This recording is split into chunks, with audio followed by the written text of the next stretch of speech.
Uh, what's happening, guys? Everybody hit that like button, man.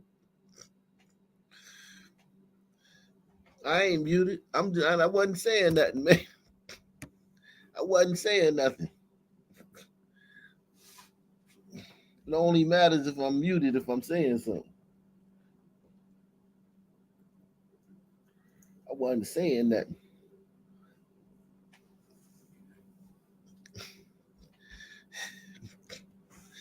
This is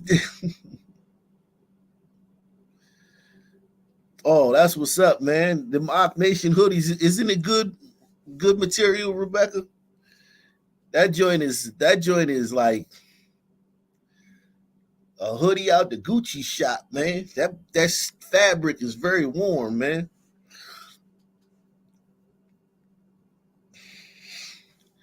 I wanna set you up, tick tock, you don't stop, making love until you. I wanna. Thank you, Rebecca Kaplan. And just for that, man, I'll show you my feet, man. You can see my feet, man.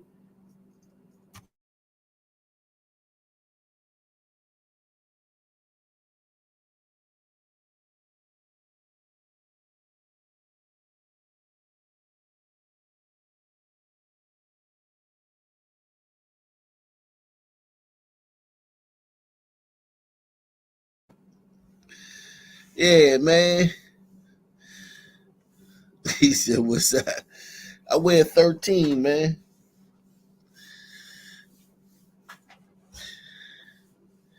He said, "Lotion."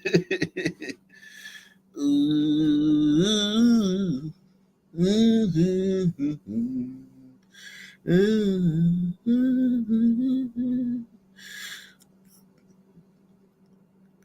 He said it probably stink like a. Well, I only when I don't wear socks, man. When I don't wear socks, man, my shit gets funky. I tell you that. But if I wear socks, I'm pretty good, man. I'm pretty good if I wear socks. If I don't wear socks, man, I ruin a pair of shoes in a few days, man.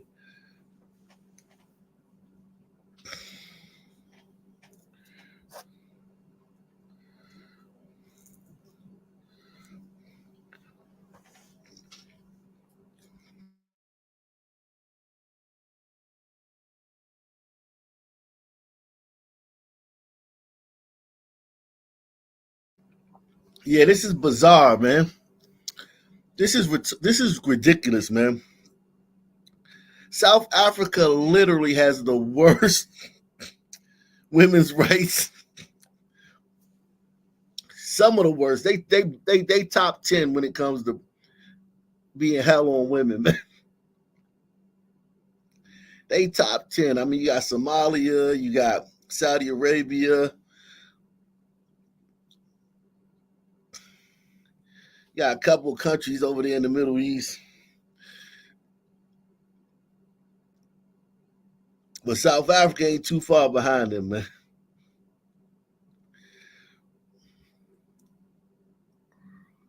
Oh yeah, murder. Yeah, murder South Africa off the chain.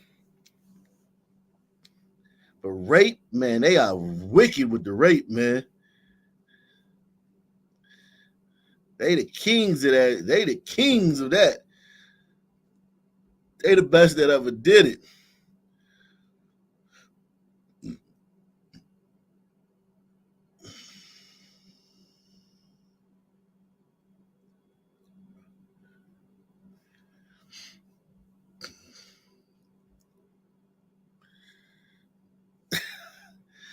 I'm sure they got it in South Africa, but it's not like here, man. LGBTQ is not like it is here, man. They don't rock with it like we do.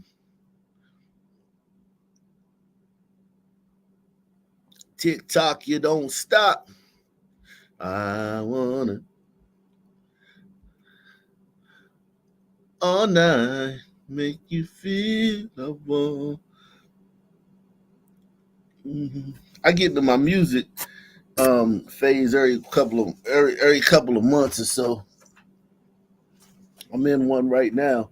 Damn, I can't even find. I'm missing something.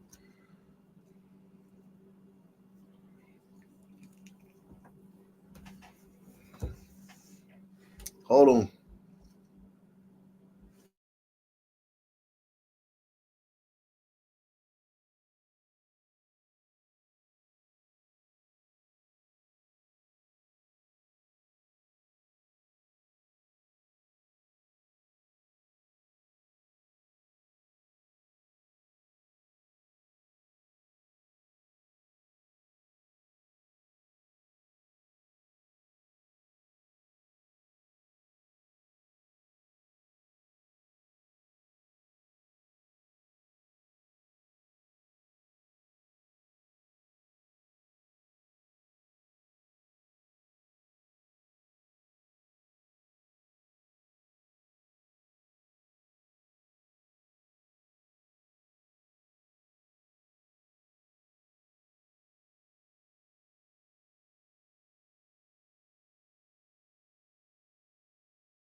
Oh, I hate having so much stuff on my desk, man.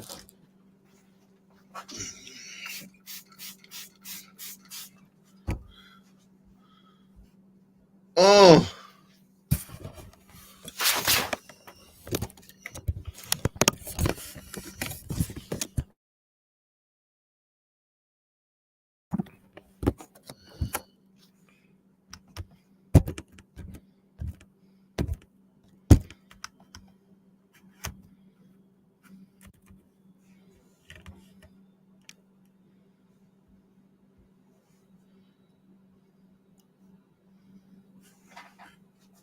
yeah, this is crazy, man. Chris Brown. This is grandstanding, man. This young man did that shit like 15. That shit was almost 20 years ago, man. This was almost 20 years ago. Chris Brown did this, man. Like, come on, man. Continuing to bring this up all the time and badger this dude about this, man. He did this 20 years ago, and Rihanna was giving it just as much as he was getting it.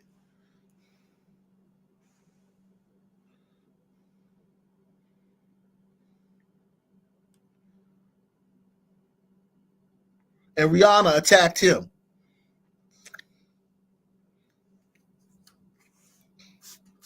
This is crap, man. This is all BS, man. He got into a same fight 1,000 couples gonna get into every day. And every day it's gonna be 1,000 couples getting into this fight that him and Rihanna got into. It's only a big deal because she was a superstar. And they wanted to make him the face of domestic violence. That boy did that 17 years ago. And they still trying to hold that against him, man. In South Africa, one of the countries with the worst record of women's rights in the country.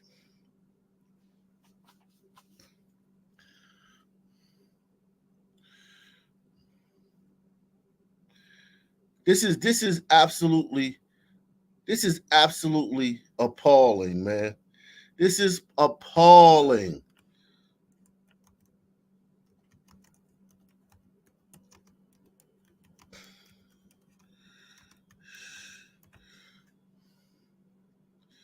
This is absolutely appalling.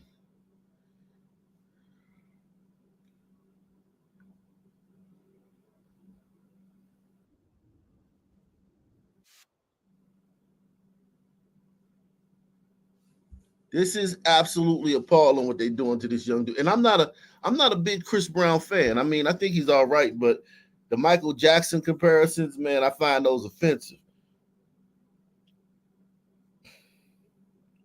But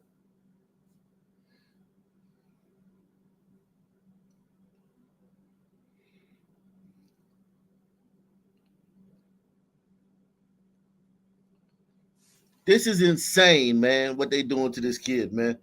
And I mean, he's not a kid no more, but they're saying what they doing to him, man. This is wrong, man. This is wrong. This is grandstanding. This is grandstanding.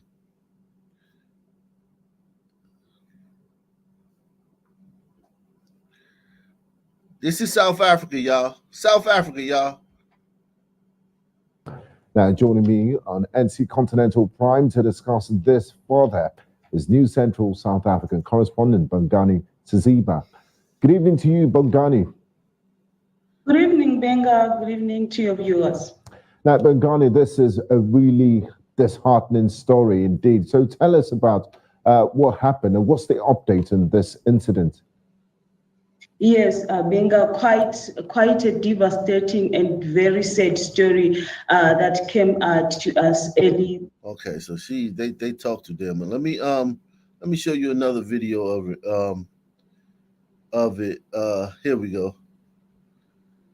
Moving on, the gang rape of 8 women in South Africa has sparked massive outrage in the country. Around 84 were arrested and appeared before the court this week. And the latest protests have broken out in the country, and women's rights activists are fighting against increased gender violence in South Africa.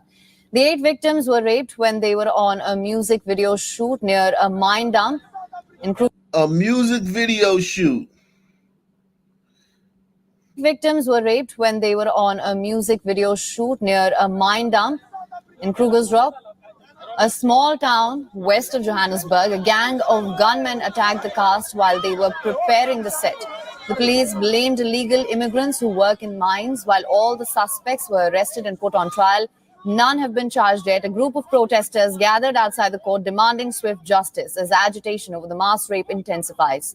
Angry protesters are hunting down illegal miners, stealing makeshift shafts, and burning down houses. The police retaliated by firing stun grenades from a helicopter to disperse the crowds. If the police cannot help us, then we have to take the law into our own hands. There is no other way. There's nothing else we can do. A murder and public violence investigation is underway after a body was found near the protest site. However, it is not clear if the death is related to the protest. Illegal mining gangs are considered dangerous by the police in South Africa. They're usually armed and are known to fight. They got migrant gangs in South Africa. Violent battles with rival groups. The miners, or Zamazamas, are, as they're called, enter illegally from neighboring countries. Bari terrorize bari sotla mo community ya rona ha re khone go tsamaya gona nong bosigo. Krugersdorp is worse. Ba rape. We had an incident where 2 security ladies were raped. The very same people. Everything else galang ke batho ba foreigner. So my bodies how are we protect? Now, the role of the police has also come under the scanner after the indictment. Critics argue that law enforcement agencies are ill-equipped to tackle crime in the country. Meanwhile, in a newsletter, President Cyril Ramaphosa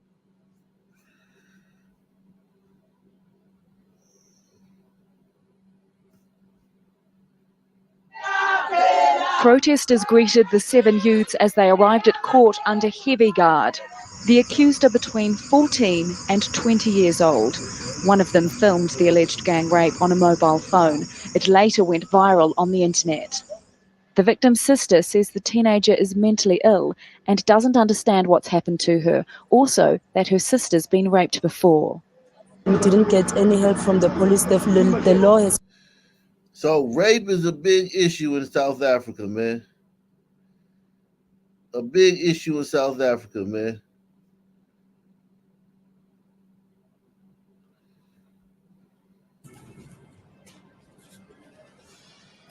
All right, let's start with this absolutely horrific story to us. 8 women attacked and gang raped near a mine dump in Krugersdorp. It's understood the group was busy shooting a music video when a group of men attacked them. Yes, the police confirming that several arrests have been made. A shootout also took place between police and suspects.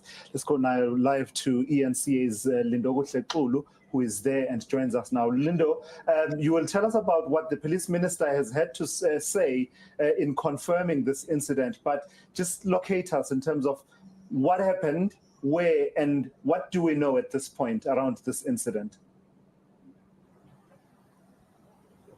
Well, to us, what we know, as we've been on the ground for about 2 to 3 hours, following up on some of the details in terms of understanding exactly what happened, is that there was a group of about 22 people that were shooting a music video in one of the mine dumps here in Krugersdorp. And what we understand happened was that while they were busy with the filming, they were then confronted by an unknown number of a group of men that essentially, wielding high caliber rifles, and then had demanded that they all strip. We understand that the men were left to have stripped until they were left with their underpants. One of the men, as we understand, was even stripped even further than that. But the gruesome details that we're getting also is the fact that 8 of the 12 women that were part of that group were then gang raped by a number of those men. In fact, Minister Begitele, earlier on, when he addressed the media at Nasrec, just giving us a sense of some of the details that he understands at this stage, he was even going as far as giving details of saying that one of the women had been confirmed to have been raped by almost 10 people simultaneously, as he explained it, but saying that they were taking turns in terms of what had happened here. So what we are at a video shoot, thugs ran up on a video shoot and gang raped 8 video hoes, man, video vixens, man, in South Africa, man. Y'all got your own problems, man.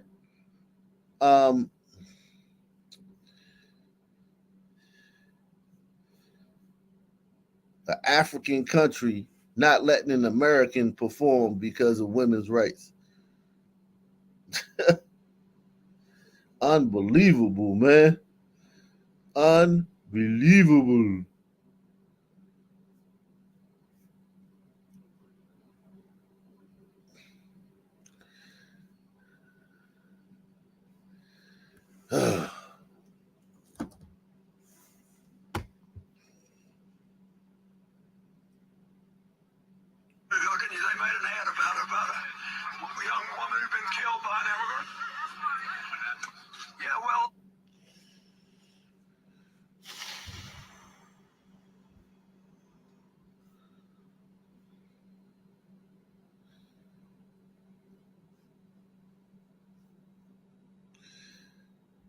I didn't watch this. I heard about this earlier. Hey, make sure y'all hit the like button, man.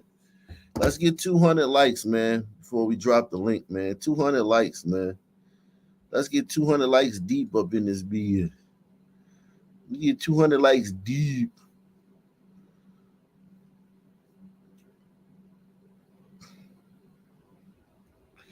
We stuck on 48, man. 48 likes. Yikes. 48 likes, man. I might. This might be a good night for me to catch up on some rest, man. Yep.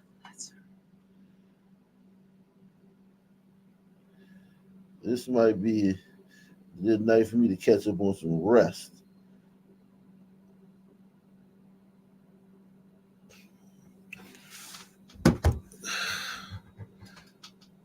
Man, let's see what this is good. Going. Well, I got tired, like, of the same things, like, you know what I mean, like, over and over again, getting high and saying I'm not getting high, and repeating the same. Man, laughing, man. Can't do it. Laughing like hell at this man struggle. This man talking about it real, overcoming the real struggle. This man back in there. I will ask you, because your crew just do nothing but laugh. Like, even as now, T.I.'s like, welcome to Sober Drill. Like, nobody takes it serious. But you know what, though? What you say? Bad pill got him. Actually, he's telling the truth. Like, but it was more than that. It was actually I overdosed. You feel what I'm saying? And I used this platform with the thank God to. Man, what's wrong with you, man? What's wrong with you? He laughing in the background. Man, that's your brother, right? That's your brother. Crazy, man. He's a mechanic. K-Dub. He's a mechanic. The mechanics always laugh. K-Dub is a dastardly individual. So go ahead. So you almost overdosed. Yo, I did. No. Know what I mean? And all of these things happened. The overdose. My daughter was on drugs, and career-wise, I wasn't where I wanted to be. What's up with you, man?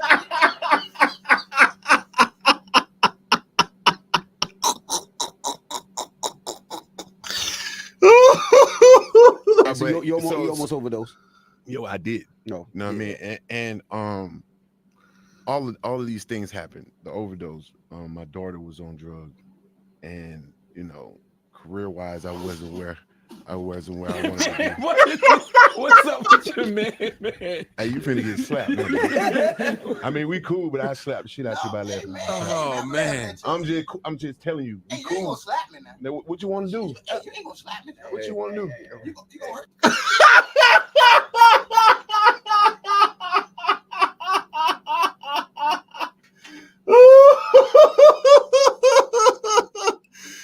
Oh, shit.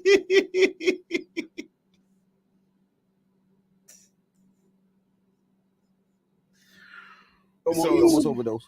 Yo, I did. No, you know what I mean, and all of these things happened. The overdose. My daughter was on drugs, and you know, career-wise, I wasn't where I wanted to be. What is this? What's up with you, man? Hey, you finna get slapped, man. I mean, we cool, but I slapped the shit out you by laughing. Oh man, I'm just telling you, we cool. You ain't gonna slap me now. Now, what you want to do? You ain't gonna slap me now. What you want to do?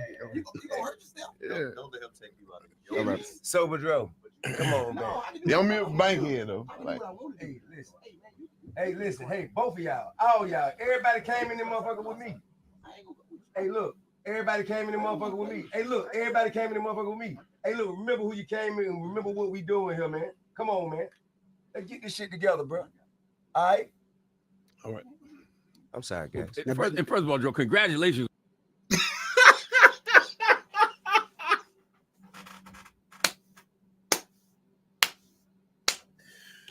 I guess that'd be the last time they take him somewhere. That's the last time they gonna take him somewhere.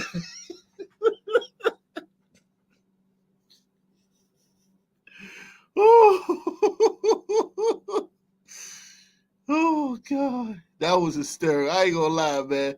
That was fucking hysterical. I'm glad I waited all day to watch that, man. I'm glad I waited all day to watch that. That was funny, man. Woo. And homie stood on it too. He ain't had no choice to stand on. You said you gonna slap him and shit. Well, you ain't had to say that, but you could have just told him, "Hey, man, you need to roll out, man. How about you, man? You go and step in the foyer or something, man." He said, "I'm gonna slap you. You a dude from the cloth can't let you say that to him on national TV, man. You gonna slap me?"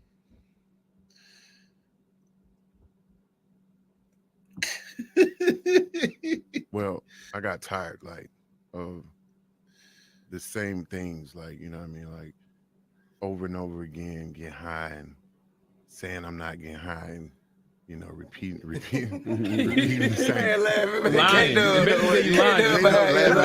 Laughing like hell at this man struggle. This man talking about it real, overcoming the real struggle. This man back in there.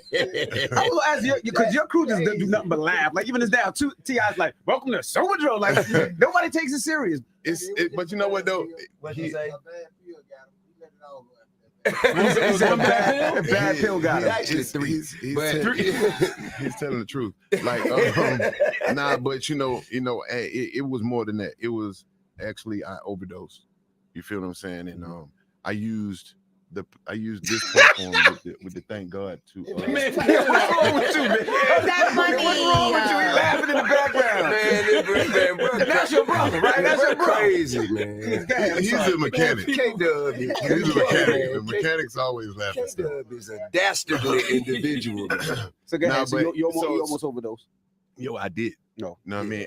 And all of these things happened. The overdose. My daughter was on drugs, and you know, career-wise, I wasn't where I wasn't where I wanted to be. What is this? What's up with your man? Hey, you finna get slapped. Man. I mean, we cool, but I slap the shit out you by laughing. Oh man, I'm just telling you, we Hey, you ain't cool. gonna slap me now. Now, what you want to do? If he a mechanic, man, he got some strong hands, man. You gotta be careful. One thing about mechanics, they got strong hands, Jack. Don't let him grab you, you young Dro. Dro, don't let him grab you, man. With the mechanic hands, man. Hey, you ain't gonna slap me. What you want to do? You gonna hurt yourself. Yeah. Don't let him take you out of your All right. Sober Dro. Come on, man. Yeah, I'm in bank here though. Like, Hey, listen. Hey, listen. Hey, both of y'all. All y'all. Everybody came in this motherfucker with me. Hey, look. Everybody came in the motherfucker with me. Hey, look. Everybody came in the motherfucker with me. Hey, look. Remember who you came in and remember what we doing here, man. Come on, man. Let's get this shit together, bro. All right? all right.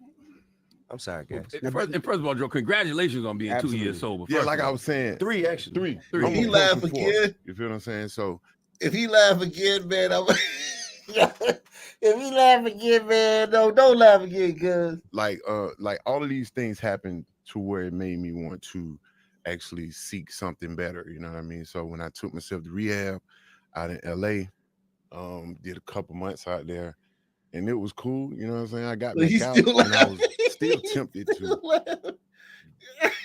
Is he laughing? No, he ain't laughing no more.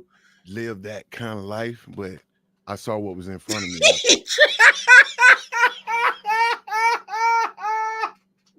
He had to put his head down. Look at us. Live that kind of life, but I saw what was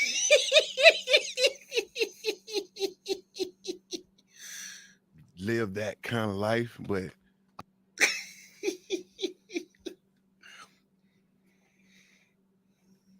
Homie's still laughing.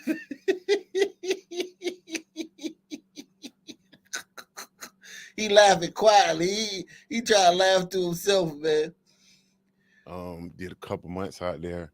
You know why he laughing though? Who know why he laughing, man? Get in the chat, man. Tell me why if you know why he laughing, man.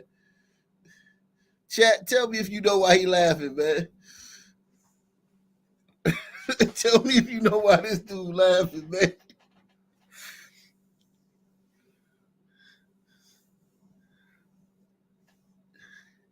Y'all know why he laughing, man.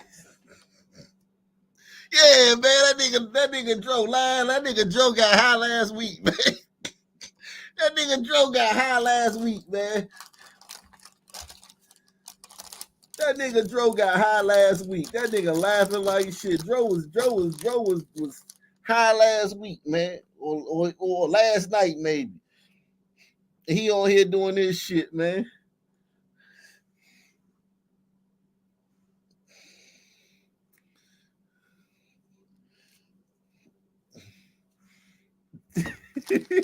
He on here trying to play the goddamn recovering. Oh, I'm recovering, nigga. You was high, nigga. You got high last week, nigga. Stop it, man. That nigga laugh. That's why that nigga laughing.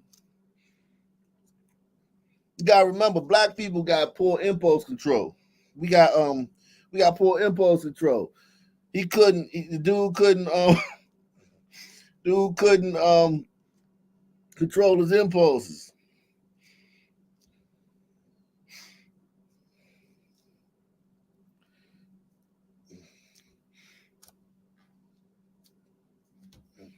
The dude laughing and drunk, both of them. Both of them could control their impulses, man. Dro been getting high recently, man. I'm not saying he ain't never stopped or he ain't never tried to stop, but the way cuz laughing, he laughing because he like, man, this nigga out here, this nigga up here on the Breakfast Club swelling. This nigga swelling.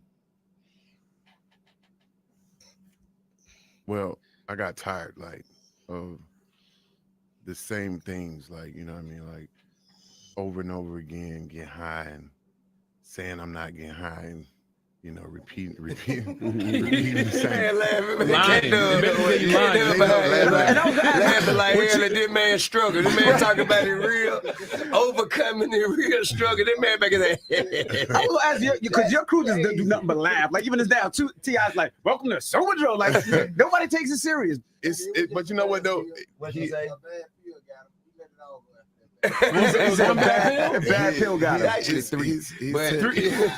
telling the truth. Like, nah, but you know, it was more than that. It was actually I overdosed. You feel what I'm saying? And I used this platform with the thank God to. Man, what's wrong with you? He laughing in the background.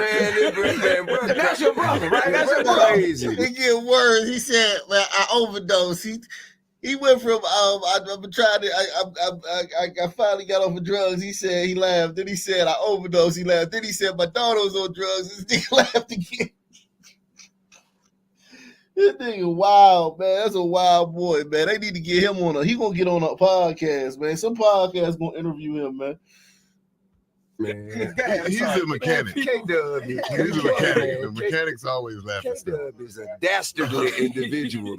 So go ahead. You almost overdosed. Yo, I did. No. You know what I mean? And all of these things happened. The overdose. My daughter was on drugs, and career-wise, I wasn't where I wanted to be. What's up with your man? Hey, you finna get slapped, man. I mean, we cool, but I slapped the shit out you by laughing. Oh man, I'm just telling you. We cool. T.I. looked at him when he said that shit. Watch the way T.I. looked at him. Watch the way T.I. looked at him when he said that. I mean, we. T.I. But I slapped. That nigga T.I. went from laughing to serious, like, oh, whoa, what? And career-wise, I wasn't where I wanted to be. What is this? What's up with your man? Hey, you finna get slapped, man. I mean, we cool, but I slapped the shit out you by laughing. Oh man, I'm just telling you. You ain't gonna slap me now. What you want to do? You ain't gonna slap me. What you want to do? You gonna hurt yourself? Yeah. Don't let him take you out of it. All right. Soberdro, come on, man. Yeah, I'm in bank here though. Like, Hey, listen. Hey, both of y'all, all y'all, everybody came in this motherfucker with me. Hey, look, everybody came in this motherfucker with me. Hey, look, everybody came in this motherfucker with me. Hey, look, remember who you came in. Remember what we doing here, man. Come on, man. Let's get this shit together, bro. All right. All right.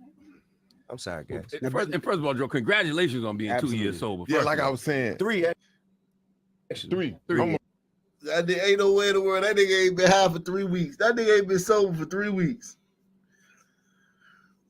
No,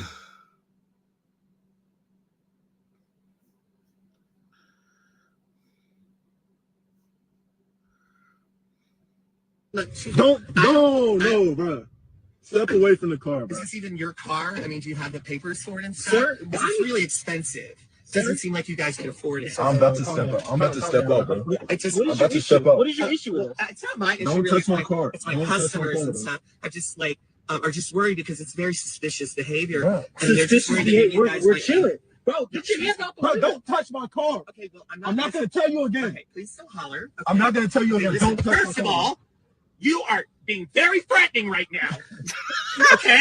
I do not feel safe right now, okay? And I tried to come over here and be polite and speak to you kindly, and just like you crazy, people bro. always do, you get hostile and violent. I'm on my job, and I have people coming here talking about the two scary guys in the car. Oh my And God. on my job. Bro. Look, Don't. Oh my God, man. Oh man. Kamala, man, she got black people support again, man. The 80%, man. Yeah, that was definitely scripted. That was a skit, man. Look at this. Kamala got the 80%, man. I told you 80% of these niggas, these Negroes gonna vote for her. 80% at least. of these Negroes gonna vote for her. Don't be fooled by what you seeing on don't be fooled by what you seeing on social media, man. All them niggas making videos, man. 80% of niggas gonna vote for Kamala, man.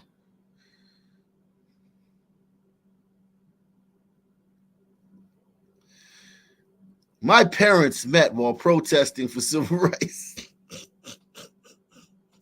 So your dad, who's supposed to be black, was at a civil rights protest, and he fell in love with the Indian chick.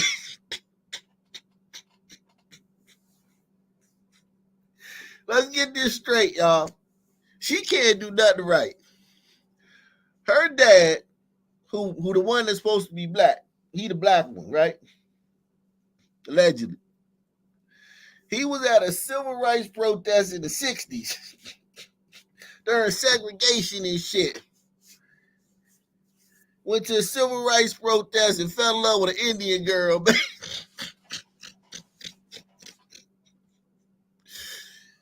man. My parents met while protesting for civil rights. When I was a child, they would take me to marches in a stroller.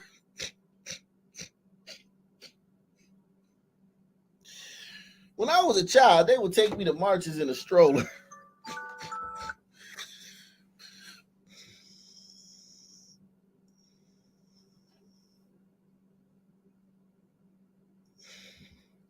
Those were my first memories of seeing people fighting for the freedoms and the promise of America that had long been kept.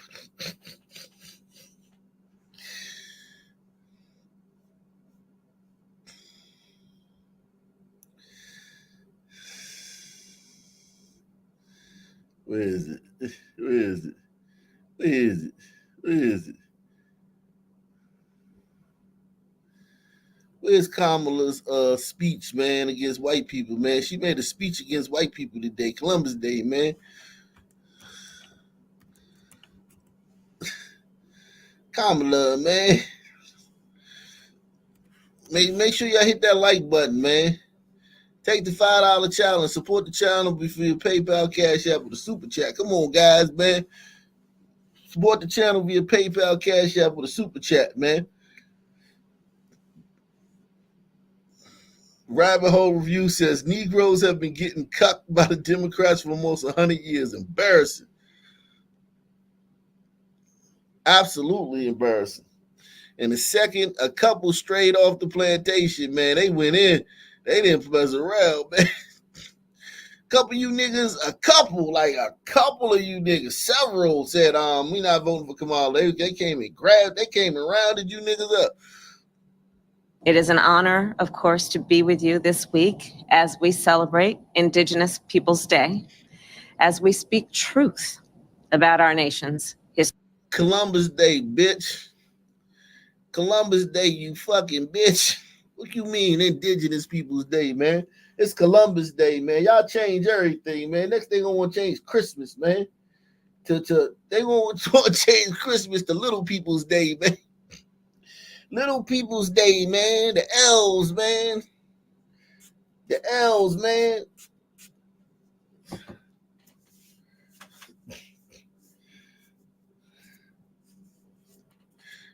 Man, y'all ain't changing every motherfucking thing, man.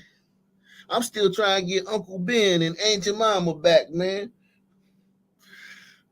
It is an honor, of course, to be with you this week as we celebrate Indigenous Peoples Day, as we speak truth about our nation's history. Yeah, she's so dumb. She think all that NLP, that non-linguistic programming work. She do a lot of non-linguistic programming. Who know what that is? Press 1 if you know what non-linguistic programming is, man. She do a lot of NLP shit, man. She thinks she's slick. She be nodding and shit like, yes, I'm right. Like, bitch, you ain't fooling nobody with that NLP, that non-linguistic programming.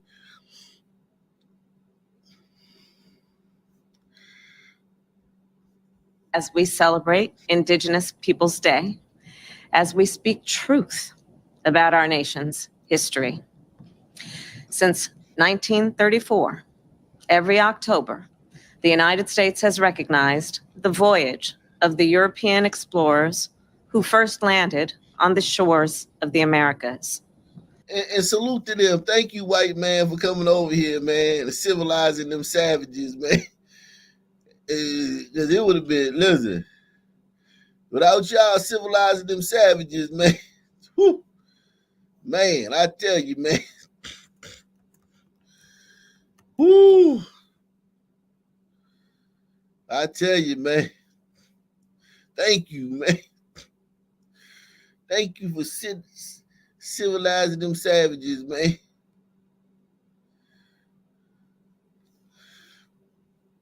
They was doing some crazy stuff, man. Every October, the United States has recognized the voyage of the European explorers who first landed on the shores of the Americas. But that is not the whole story. That has never been the whole story. Well, actually, it is the whole story because the natives didn't have a written language up in that part. I forgot that other group. Some group in South America had a written language, but they used ropes and shit. They used like little pieces of thread to write. But these motherfuckers up here, they didn't have no written language, man. In America, man, in the part that's now United States of America, they ain't had no written language, man. So the story had to be told by the white man. But that is not the whole story. That has never been the whole story. Those explorers ushered in a wave of devastation for tribal nations, perpetrating violence, stealing land, and spreading disease. We must not shy away from this disease. We must not for tribal nations, perpetrating violence, stealing land, and spreading disease. Okay, I give you that. But at the end of the day, that's the history of the world. So, like, yeah, as long as you're not trying to make it sound like they're the only ones in the history that did that.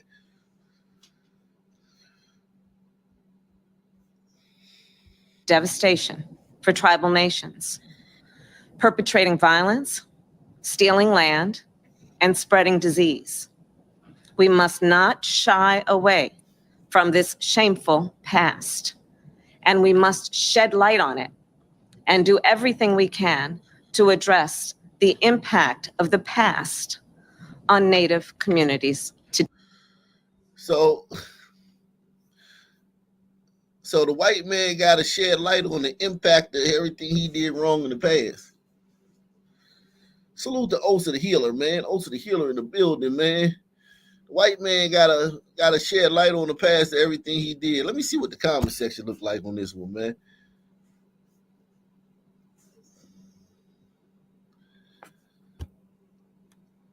He said Columbus was helping the North American economy and providing the labor force for jobs Native Americans didn't want to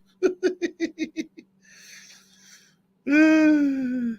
So much joy. She hates every holiday. She not American, man. She from Canada, man. She was raised in Canada, man. She like Canadian holidays, man. He said they were just migrants looking for a better life. Why is she so racist?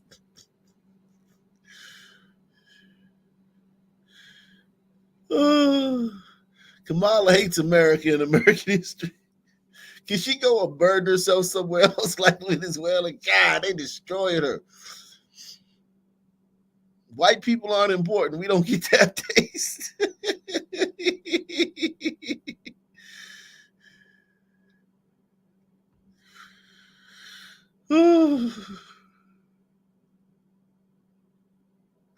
Yeah, and then she plays the racial card, right? About Trump saying she's not black. But Trump told a white woman that she wasn't Indian. This is so crazy, man. Black people, she well, whatever she is. whatever she is, she forgot that Trump already did this to a white woman, man. Trump do this to everybody. He told Obama he wasn't born in America. He told Elizabeth Warren she wasn't Indian, and he told you ain't black. Trump did this to everybody. But you trying to act like you special because you black. Because you pretending to be black. And a sad thing happened last week because Elizabeth Warren was exposed as being a total fraud. And I can no longer call her Pocahontas because she has no Indian blood. I can't call her. Yeah.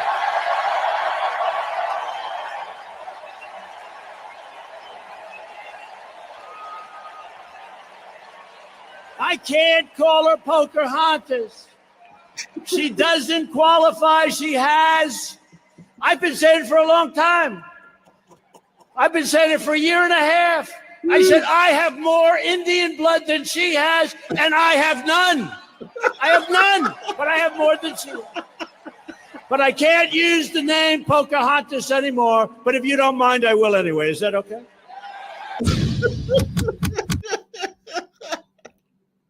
Yo.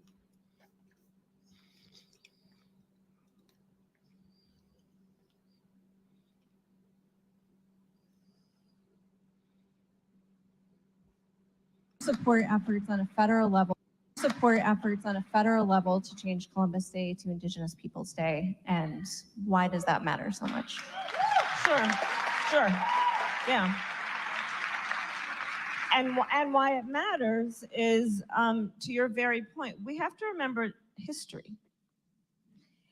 And this question, I think, really is connected to the last question about our morals and our compass and our goals and our aspirations. We have to remember our history. Uncomfortable, to your point about truths. Would you support efforts on a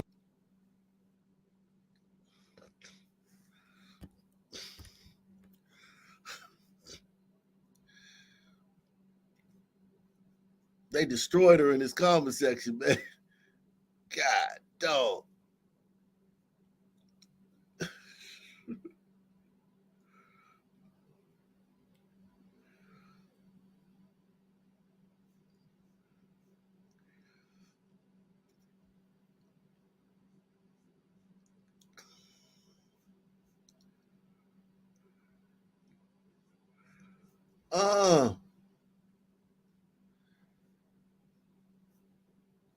I wanna say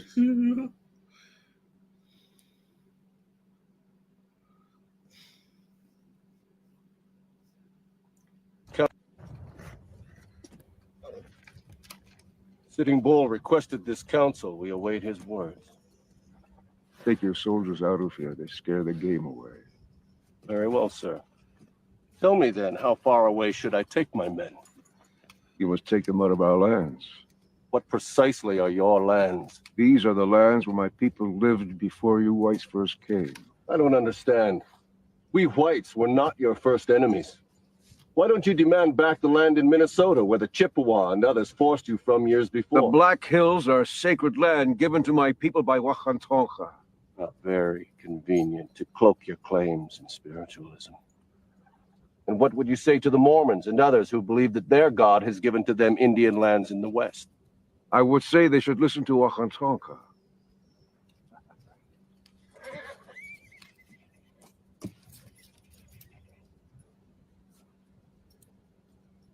No matter what your legends say, you didn't sprout from the plains like the spring grasses, and you didn't coalesce out of the ether.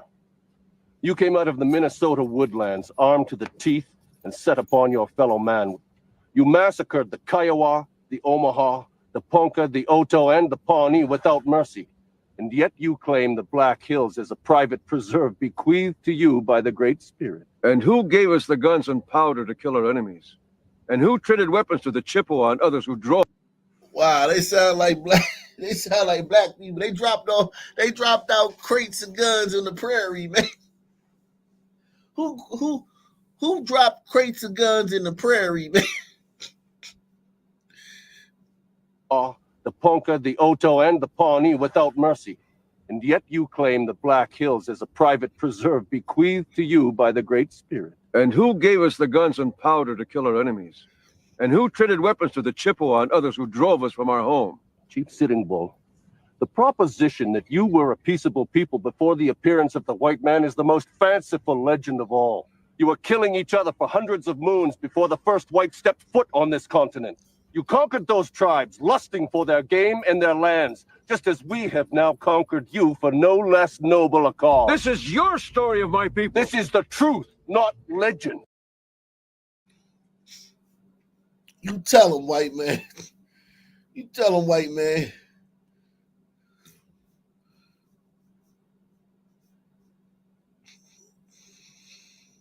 Tell him, white man. Some people have a deep, abiding respect for the natural beauty that was once this country. Americans are taught that the people who once lived in what we now call America were stewards of the. Shout out to Laughing Dog. He said, "Hey, maybe the gliders should take all their infrastructure back and go home, man. Everybody be happy then, man. I don't know about being happy, man, but yeah, you right, man, but I ain't gonna be happy." Rabbit Hole Review says, "Do you think Kamala would pass a drug test?" I don't know. I know she wouldn't pass an alcohol test. Some people have a deep, abiding respect for the natural beauty that was once this country. Americans are taught that the people who once lived in what we now call America were stewards of the environment. They had an ancient respect and connection to the land and water. Disney movies made that their message. I know every rock and tree and creature has a life, has a spirit, has a name. No, I don't think Native American hunters gave names to every rabbit in the woods around them. No, that's not a real thing that happened. Political science professor Wilfred Riley's new book is Lies My Liberal Teacher Told Me. We've gone into almost this cult-like romanticization of the natives who were great warriors and poets, but I mean, who hunted buffalo by driving herds of them off of 100-foot-tall cliffs. Yet government guides for teachers say Native Americans lived in harmony with nature. There was love of every form of life. They didn't kill anything they couldn't use. That's just objectively untrue. I mean, that would mean no young male warrior, no brave ever killed for sport. I mean, we just know that's false. I heard that. I believed it. Well, I believed it too because I was 8. The best-selling book, Lies My Teacher Taught Me, loved by teachers and students alike. Riley's new book is a response to this hugely popular book. It correctly points out that American textbooks and media portrayed Columbus simply as a hero. Land down, hooray for Admiral Columbus. Textbooks ignored Columbus's brutality and enslavement of Indians. Columbus himself wrote about his slaves, saying, "Indians make all our food, extract gold from the mines, and perform all other labors." The book was valid, right? Kids were being taught that Columbus is wonderful. I don't necessarily think your focus should be white and native atrocities against one another in a 6th grade class. Today, students are rarely taught that natives also took slaves and considered them objects of wealth. The morality of today didn't exist anywhere in the world until about 60 years ago. White people did murder the natives cruelly. What's the harm in sending a counter message? You don't need a counter message. No one denies that whites and Native Americans killed each other. Sure, in 1970, in some Southern schools, people might have been taught a jingoistic view of American history, but the reverse has been true for 40 years. He says the old myths don't justify new ones, like the ones spread by today's social media influencers. We know firsthand how to live in harmony with the natural world. That dude white, man. You white, man. You a white guy, man. You probably I give him 20% native, man. You a white dude, man. Trying to pretend to be a native, man. You as white as this dude is black, man. About 25% black. and you about 25%. He says the old myths don't justify new ones, like the ones spread by today's social media influencers. We know firsthand how to live in harmony with the natural world. In fact, we did so since time immemorial. In reality, natives manipulated their environment. To make farming easier, they set big forest fires to clear land. Giant forest fires. You're burning alive hundreds of thousands of small animals, slower running deer. You're probably killing members of other tribes. You're modifying the environment more bluntly. U.S. government curriculum guides also claimed there was no prejudice, no major wars. Nonsensical. Yo, this is what they're teaching these kids in school, man. Yikes. Yikes. Salute to my man Aster J, man. He says, the fact that this Indian bitch can lecture gliders who created the greatest country in human history, let's not forget what the India shithole her family came from. Salute to Gouch Merlot, man. Gouch Merlot, Op Nation Hall of Famer, man. He was not even an actual Native American. Yeah, man. That dude white, man. Where you at? Where you at, white boy? Here you go. Goddamn cracker.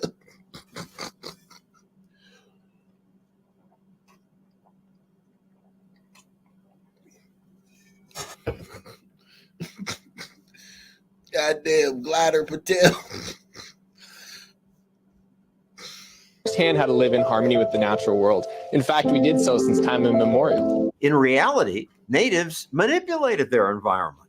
To make farming easier, they set big forest fires to clear land. Human skulls. There was no prejudice, no major wars. Nonsensical. In the Aztec capital, there were 90-foot towers of human skulls that were brought back from their defeated enemies. Some tribes even practiced cannibalism, eating enemies they killed. But some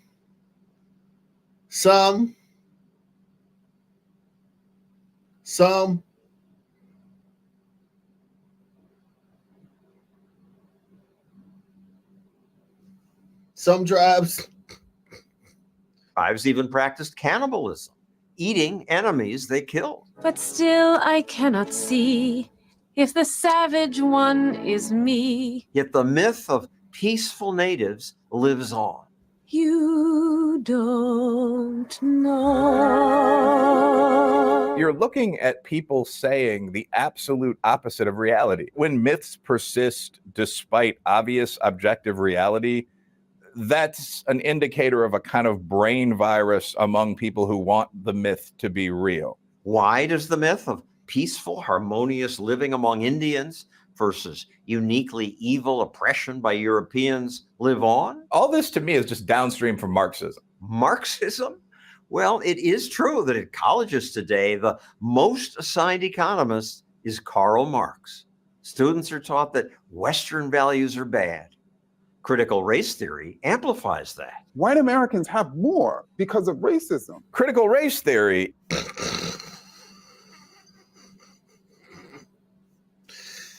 Yo, y'all white people are crazy, man. This clown right here, this clown has become like a fucking the go-to. Him and Ta-Nehisi Coates are the go-to scholars in Black America. Unbelievable. More because of racism. Critical race theory is communist theory with the rich man replaced by the white man. Westerners and white people being so evil. Why is it so popular? I think that a lot of rich people don't like their father. There is a lot of dislike for our society among people who are pretty near the leadership class. I think the people who teach these myths mean well. They want minorities to feel included.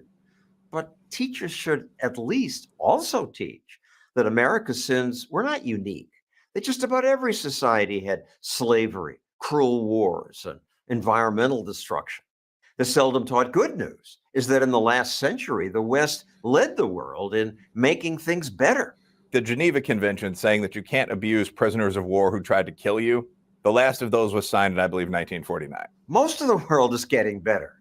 And the much maligned capitalist countries now are largely responsible for lifting people out of poverty and not only does the Geneva Convention say you can't kill prisoners who are trying to kill you, but many of those soldiers that you capture have already killed some of your soldiers.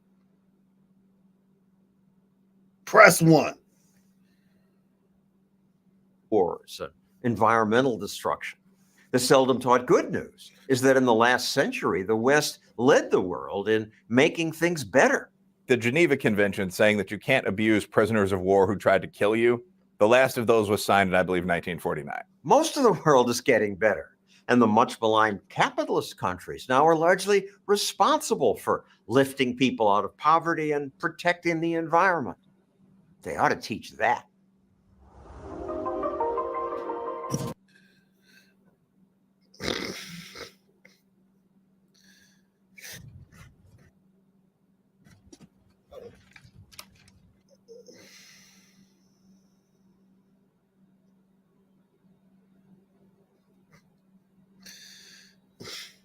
I want to show y'all something, man.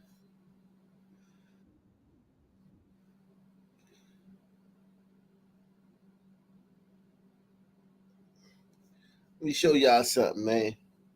Happy Columbus Day, man. Happy Columbus Day, man.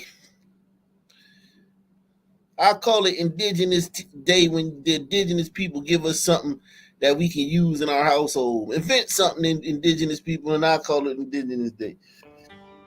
Welcome to Dates and Dead Guys. The conflict between the Apache and Comanche is among the most long-lasting and brutal in all of Native American history. Sworn enemies, they fought each other in what the Spanish and Mexico called a war of extermination. By the late 1500s, the Eastern Apache had established a dominant presence in the southern region of the Great Plains. The area secured for them good buffalo hunting grounds, while also giving them space to practice agriculture. It was the best of both worlds. A semi-agrarian lifestyle diversified their diets, and right next to the most valuable food source in all of North America. The Comanche, at the same time, were outcast. Forced to unfavorable territory by more powerful groups like the Apache, their culture became aggressive and vengeful. But in the middle of the 1600s, one big change, caused by their greatest enemy, will lead them to becoming the most powerful native group in American history.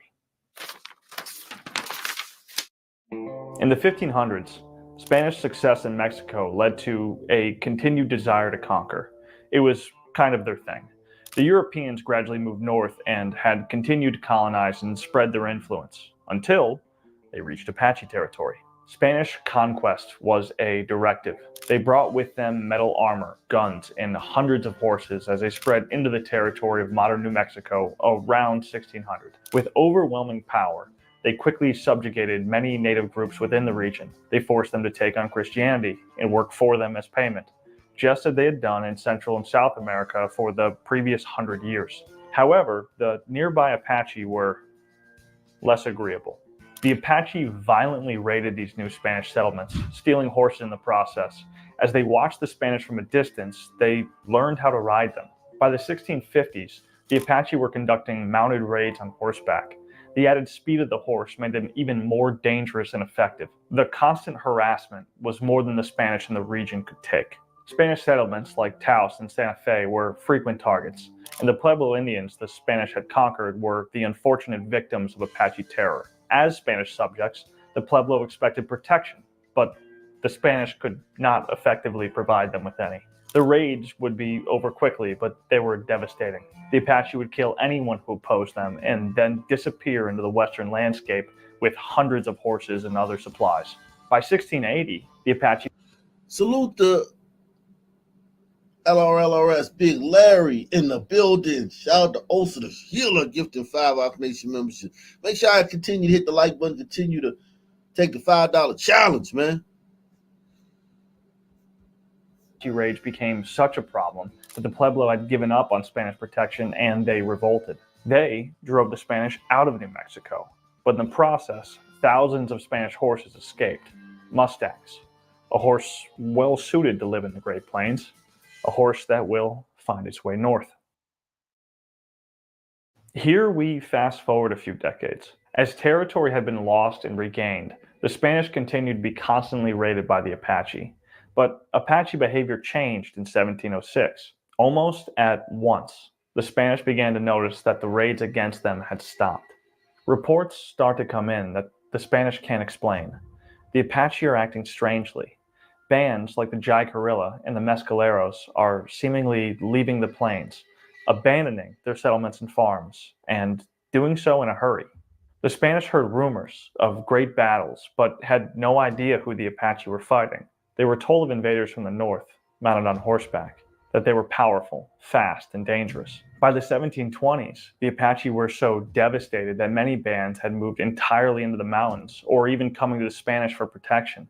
Some bands didn't make it that far. Spanish expeditions found that plains-dwelling Apache bands like the Farones, Carlanes, and Palomas vanished entirely, exterminated by an enemy the Spanish couldn't even identify. So what was killing the Apache? The answer came from the Utes. They called the northern phantom invaders the Comanche. In their language, it meant those who are against me all the time, an appropriate meaning for a people the Spanish would come to call the Comanche. The Apache created their own undoing from the Comanche. Historically, the Comanche are commonly described as rather unimpressive. They were bullied by the other tribes in the region, including the Apache. The Comanches were pushed to the eastern side of the Rockies to scratch out a living in the least desirable territory. In their rise to power, that is something that they will not forget. Then, in the middle of the 17th century, like a gift from the gods, they found the horse. The same horses that were freed as a result of Apache harassment of the Pueblo in Spanish.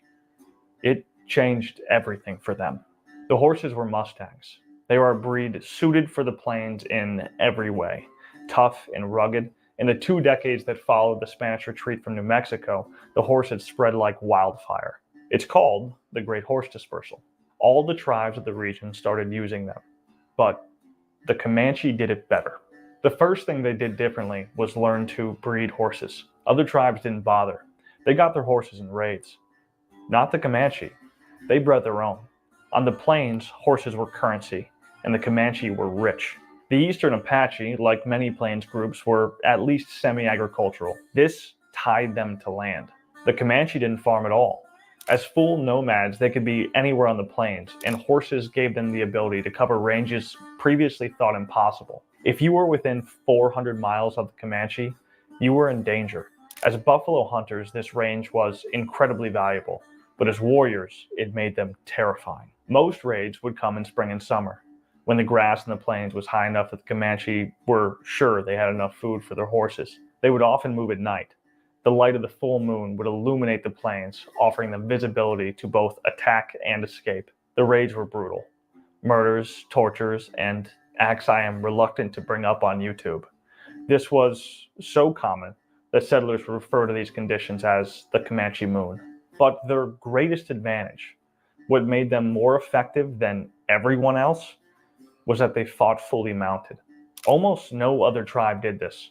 George Catlin, the artist for this image, witnessed the Comanche firsthand. He describes what he saw. Quote, "On their feet, they are one of the most unattractive and slovenly looking races of Indians I've ever seen. But the moment they mount their horses, they seem at once metamorphosized. I am ready, without hesitation, to pronounce the Comanches the most extraordinary horsemen I've seen yet in all my travels." End quote. They learned to fire a bow perfectly while riding at both enemy or buffalo. They would shield their bodies from their enemies by hanging off the sides of the animals while simultaneously shooting under the neck with deadly accuracy.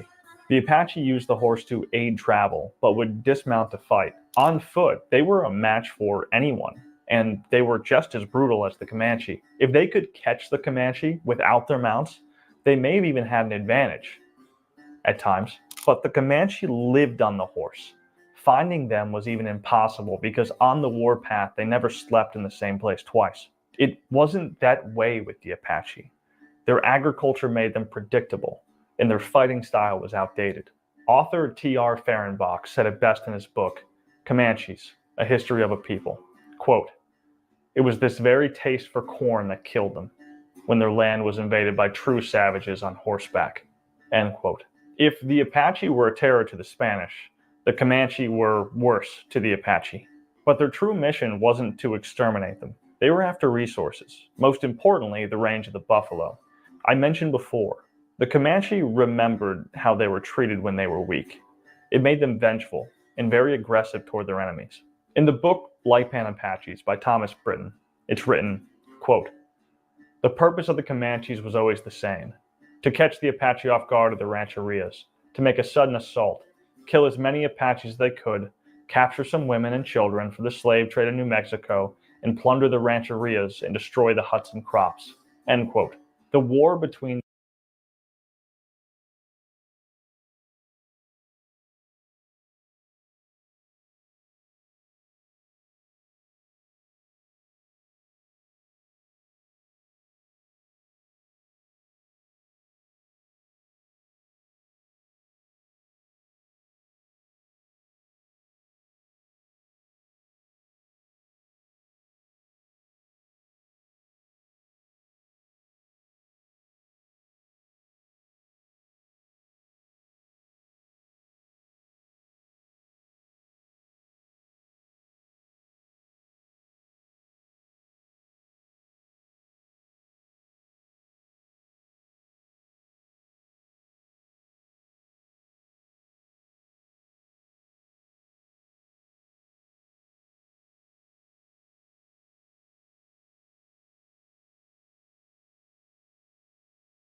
animal sacrifice, human sacrifice? What role did that play in for the Maya, for the Aztec, for the different cultures here?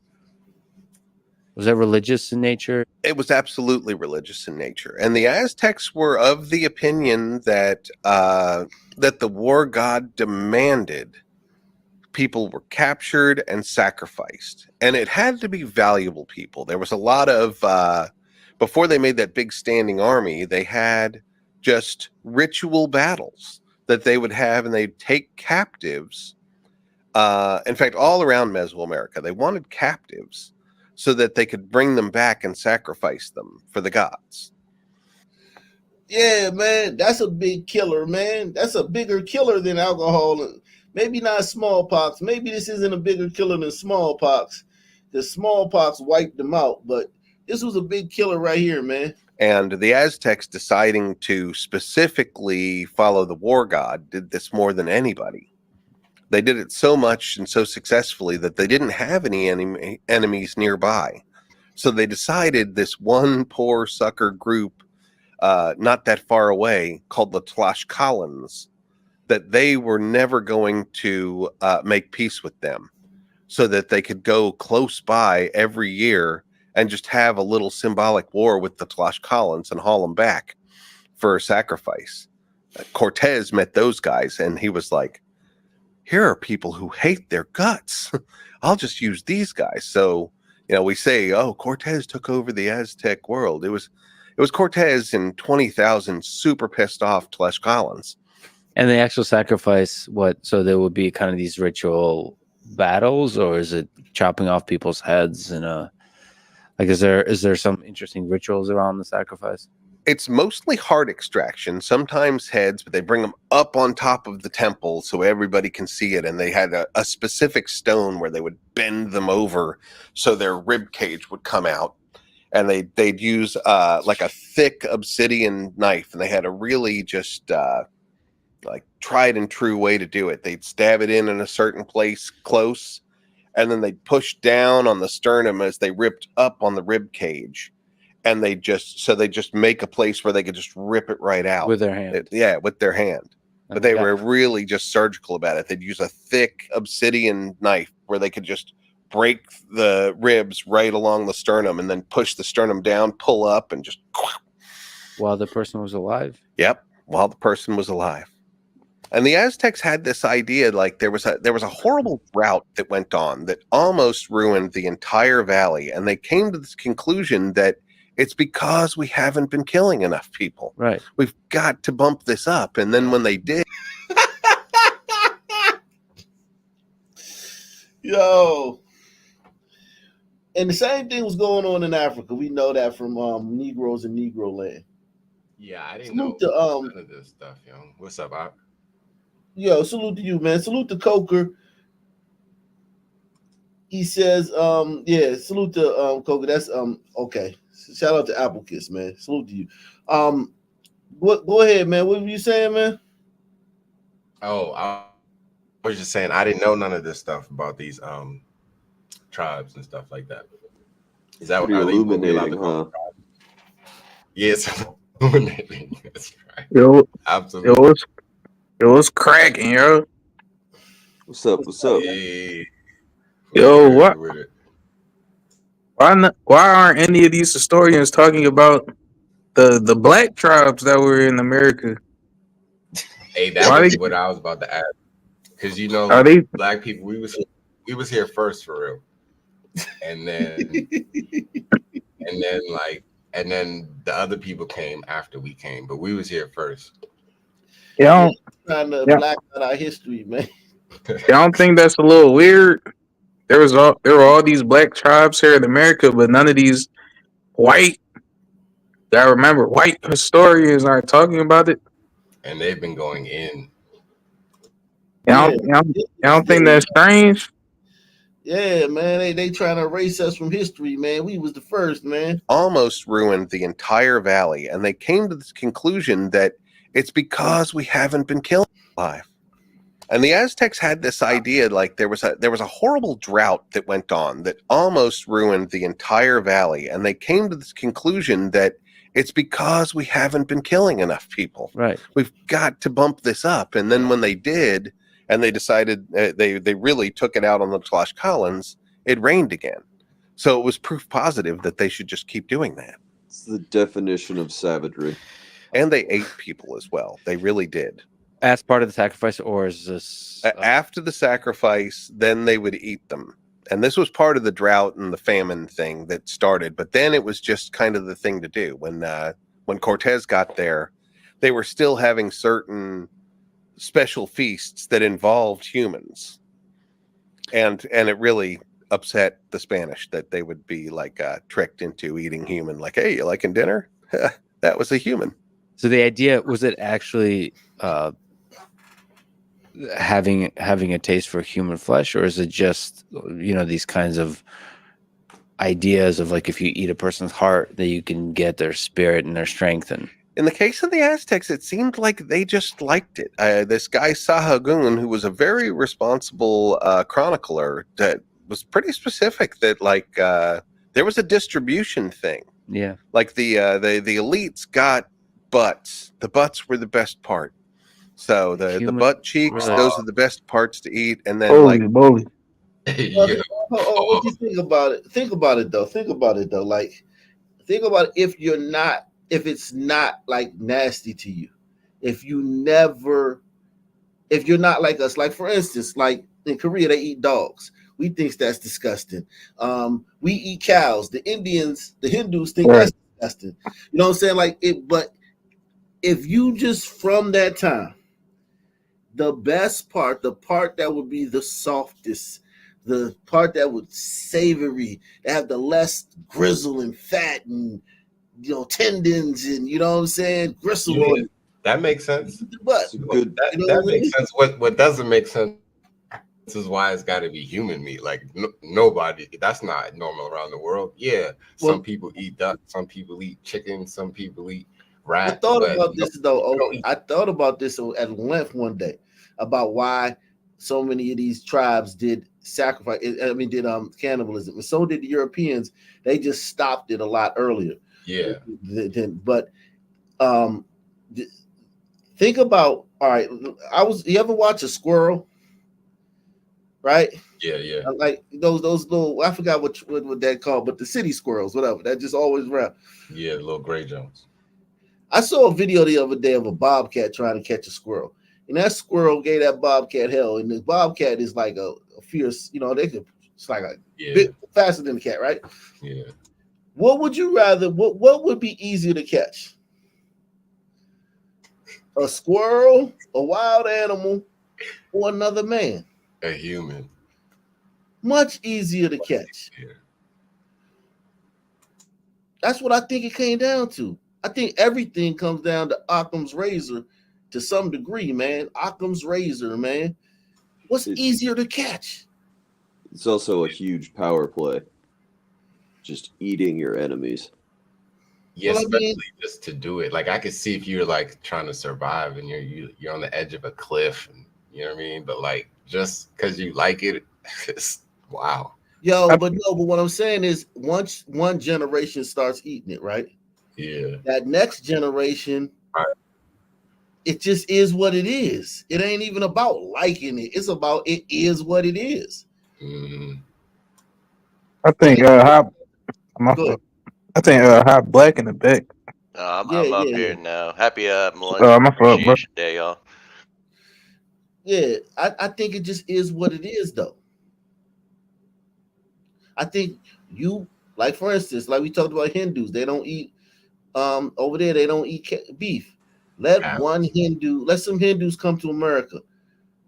Their kids gonna like hamburgers. Right. It just is what it is. It ain't no deep thing like that. All right. Y'all got it. That's my theory, though. That's my theory. You know what I'm saying? Somebody else might have a different theory, but I think that, like, if you think about it, like, what's easier to catch? A goddamn rabbit, some kind of fucking animal that's fucking wild and feral, or another fucking man you can just go up to him and clunk him beside his head. If they hadn't all died of smallpox, maybe they would have convinced the Spanish of how good it was. I mean, how good is human meat? I mean, like, bro, you gotta try this shit. I'm not even. I think it's supposed to taste like pork. Hey, yo, I would be mad as shit if I went to somebody's house for dinner and they were like, "Oh yeah, did you enjoy the food?" I'm like, "Yeah, what is it?" They're like, "Human." Oh, yeah, human butt, yo. That's what you just said. I would run. Yeah. They said that I would have run for the door, man. And you might be next. Right. Yeah, but here's the thing, though. Like everything in human history, from what I've seen, is just about what's easier, man. What's more efficient, man. Like why chase after some big ass buffalo when there's some fucking men over there that run like fucking 5 miles an hour, or a buffalo that fucking run 50 miles an hour? Which one is easier to catch? Hey man, all right, man. Yo, I can't ungross humans in my mind. Yeah, I'd rather wait. I'd rather eat some damn fruits and vegetables. Yeah. The ancient Umbrito used every part of the human. Yeah, I eat a human if that's what's on the menu. That hard to catch. If I gotta eat a human, I just gotta eat a human. It is what it is. Well, man, there's certain parts you definitely don't want to be left with. So maybe, lesser of two evils. I bet they like those parts. I bet you those was the delicacies back in those days. Because you got to think, man, like no human rights. The term human rights is nowhere in any book before 1900. It ain't nowhere. You can't find it. Human rights. It just every each man is endowed with indelible rights. That shit ain't nowhere in no society till like 100 years ago. And there weren't no books in the New World until the white man came. Exactly, man. They was eating people, man. That's what they did, man. I don't think I don't think they should be judged for that either. Like I don't judge them for that. Right. It should be stopped.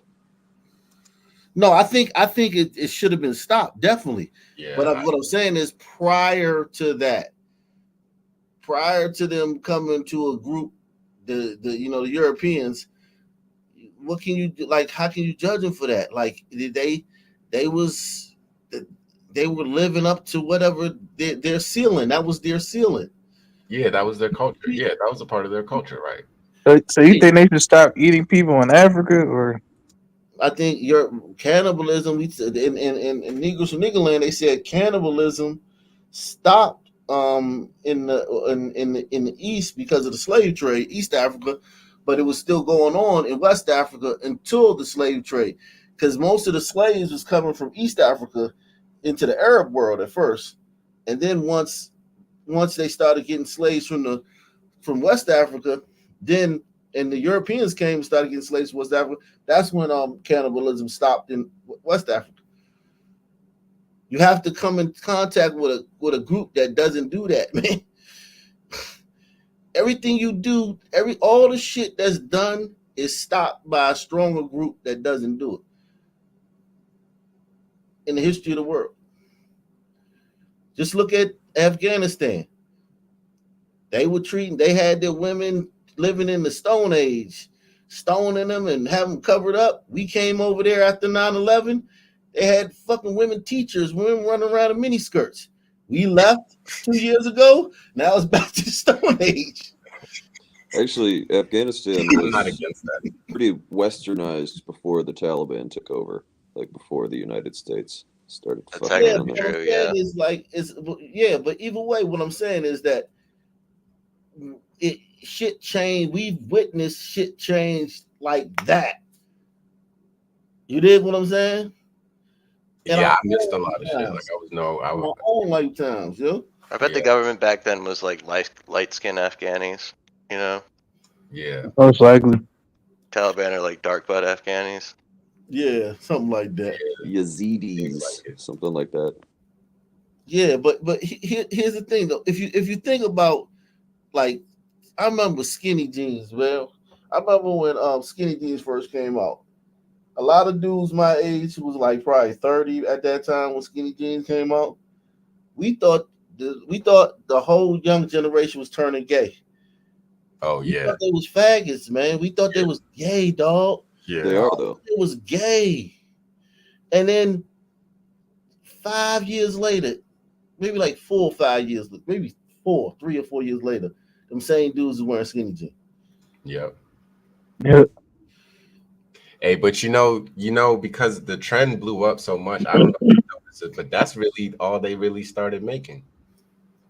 Right, no doubt, because that's what we started wearing. If dad jeans, once they started doing that, the regular jeans started being called dad jeans, man. Yo, Right. like, you couldn't wear anything other than skinnies. Like, it started getting real bad, man. I'm glad it's starting to turn back now. Too, man, because I hated I, that, man. Because I got longer legs, so like I wasn't really going for that. I still love skinnies, but I'm glad it's more diversity now. Like, Is it? I you haven't seen that. Is it? what? It's changing, yeah. It is. It is. A lot of the youngest they actually going back to like the '90s styles and stuff. Really? That's what I was thinking. Remember how like skaters and stuff used to dress I in don't the leave the house, 90s? so I don't leave the house on most days. So go ahead, tell me. Yeah, I got teenage children, so yeah, but some of that stuff is like coming back. They're not everybody's wearing tight stuff. Yeah, it's like when I'm like, I'm around, most niggas still wearing like tighter pants, but I'm just saying it's not like it don't got niggas in the chokehold like how it was. Yeah, I know what you're saying. It's definitely it's lightened up. I've definitely noticed that. Yeah. Yeah, I hated it too, man. Yeah, it was weird. Like you had to have it, but now it's like there's way more like diversity with the styles. So I appreciate that. That's good, man. You don't have to dress this one way or Yeah, things go full circle, man. Salute to Hot Black, man. He says related reading 9 years among the Indians. Yeah, that's a it's a tale about a white child who gets kidnapped by the Comanche? Comanche. Yeah, and dude, it's a fucking crazy story. That But joint it'll I sounds show think I've you heard the that other one side of before. the noble Indian. It went down the chain until some people just got like fingers and toes. Literally bought taste for the Aztec. Yeah, Boy. All right. they well, really did. They really did. In fact, that's what caused the. Have you heard of the Noche Where's Triste, Wicked the at? sad night? Hmm. The night that the Aztecs really go nuts on the Spanish and kick them out. It's all triggered by this one guy, Pedro de Alvarado, who's left in charge by Cortez, as Cortez goes to the coast and tries to talk to the new force, talk him into being for him, which he does. But Pedro Alvarado's left back in town in charge, and they're doing another one of these huge Aztec buffets and parties to honor them. And it happens. The guy says, hey, do you like dinner? Like, oh yeah, it's a nice dinner. Well, it's humans. You're eating humans. See, I told you they were good. And Alvarado just freaks out, and he has the guards close the doors, and he murders everyone in the party, women, children. Nobody has weapons. He just murders everyone, and that's what spazzes the Aztecs out to eventually murder Montezuma, who was their captive, and then try to murder all of them. And it was all Pedro Alvarado's fault for freaking out about eating humans. just a little practical joke. Yeah, it was just they thought it was funny. He did not. That's fascinating. I didn't realize. So I kind of assumed that some level of cannibalism would have to do with, eating the heart to gain the spirit of the person or something like this. But In certain like deer hunting rituals, things for sure. But the Aztecs, no, they just liked eating humans. It was part of the fear factor too. I mean, they could walk into a new town and be like, "You guys could either send us, a number of Quetzal feathers every month, or we could eat you." so that's psychological warfare and actual warfare. It worked, and that's how they spread quickly. Mm-hmm. And they were just about to take over the Maya when the Spanish came and messed everything up. They had the Maya surrounded, and they were about to take over the whole Yucatan. So you think Mayans without ate the people too. Spanish, there would be this Aztec empire that would last for a very long time? I think there would have been an Aztec empire. I think they would have finished dominating everybody, but they did it through hate, and everybody hated the Aztecs. So it wouldn't have lasted forever. They were not ruling justly. They were ruling by force, and that can only go on so long before revolution happens. They're eating the people of the people that live there. noble savages. I'm telling you, man. I mean, at least they built some, some cities and shit. If they made Better than contact that. with the North American black indigenous, they probably would have taught them how to season their human butt better. Yeah, man. Yeah. Whew. Oh yeah, let me get to this, man. Salute. Everybody hit the like button, right? Hey, can I give a quick shout out to the Please. chat? Shout out to folks who wish me happy birthday in the chat. I appreciate it. Much love, Oh, everybody. yeah. I got Happy ADHD, birthday, so I can't always keep Oh, up in the snap. chat. But appreciate it. Happy birthday, man. Yeah, How old are you, bro? I'm the big 40 today, October 15th. Salute. Damn. 40. How long have you been Ock Nation, man? That's a good question. You've been around since like the first year I started doing lives, right? Yeah, I think so. Yeah, because So I was that'd be 2020. That'd be probably 2020. Yeah. The Breonna Taylor joint is what brought me here. Yeah, 2020. So Yeah, you were still in the car. You was 36 or 30. How old would that be? 36, right? Yeah, 36. Yeah, 4 years ago. Wow, man. Amazing, man. That's amazing. Appreciate it. Give it up for Osa, man. 40 years old, the big four. Oh! Appreciate it, everybody. Do you feel like way different from when you were turning like 30? Like Like what's the like? Can you name like some real major differences? Like, Yeah, I mean, yeah, I know. I think I see what you're trying to ask, but no, not really. I mean, my mind state is kind of evolving, but I mean, I still feel pretty much the same. I'm like pretty healthy for my age, you know what I'm saying? And I try to stay kind of a little active. So I mean, I don't feel like physically any different, but mentally I definitely feel different.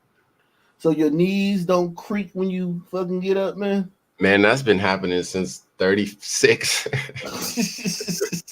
So that ain't, that's regular. Do you feel like your heart you out of breath or your organs and shit like that, man? I'm only out of breath because I smoke. I would caution you to stop that, man.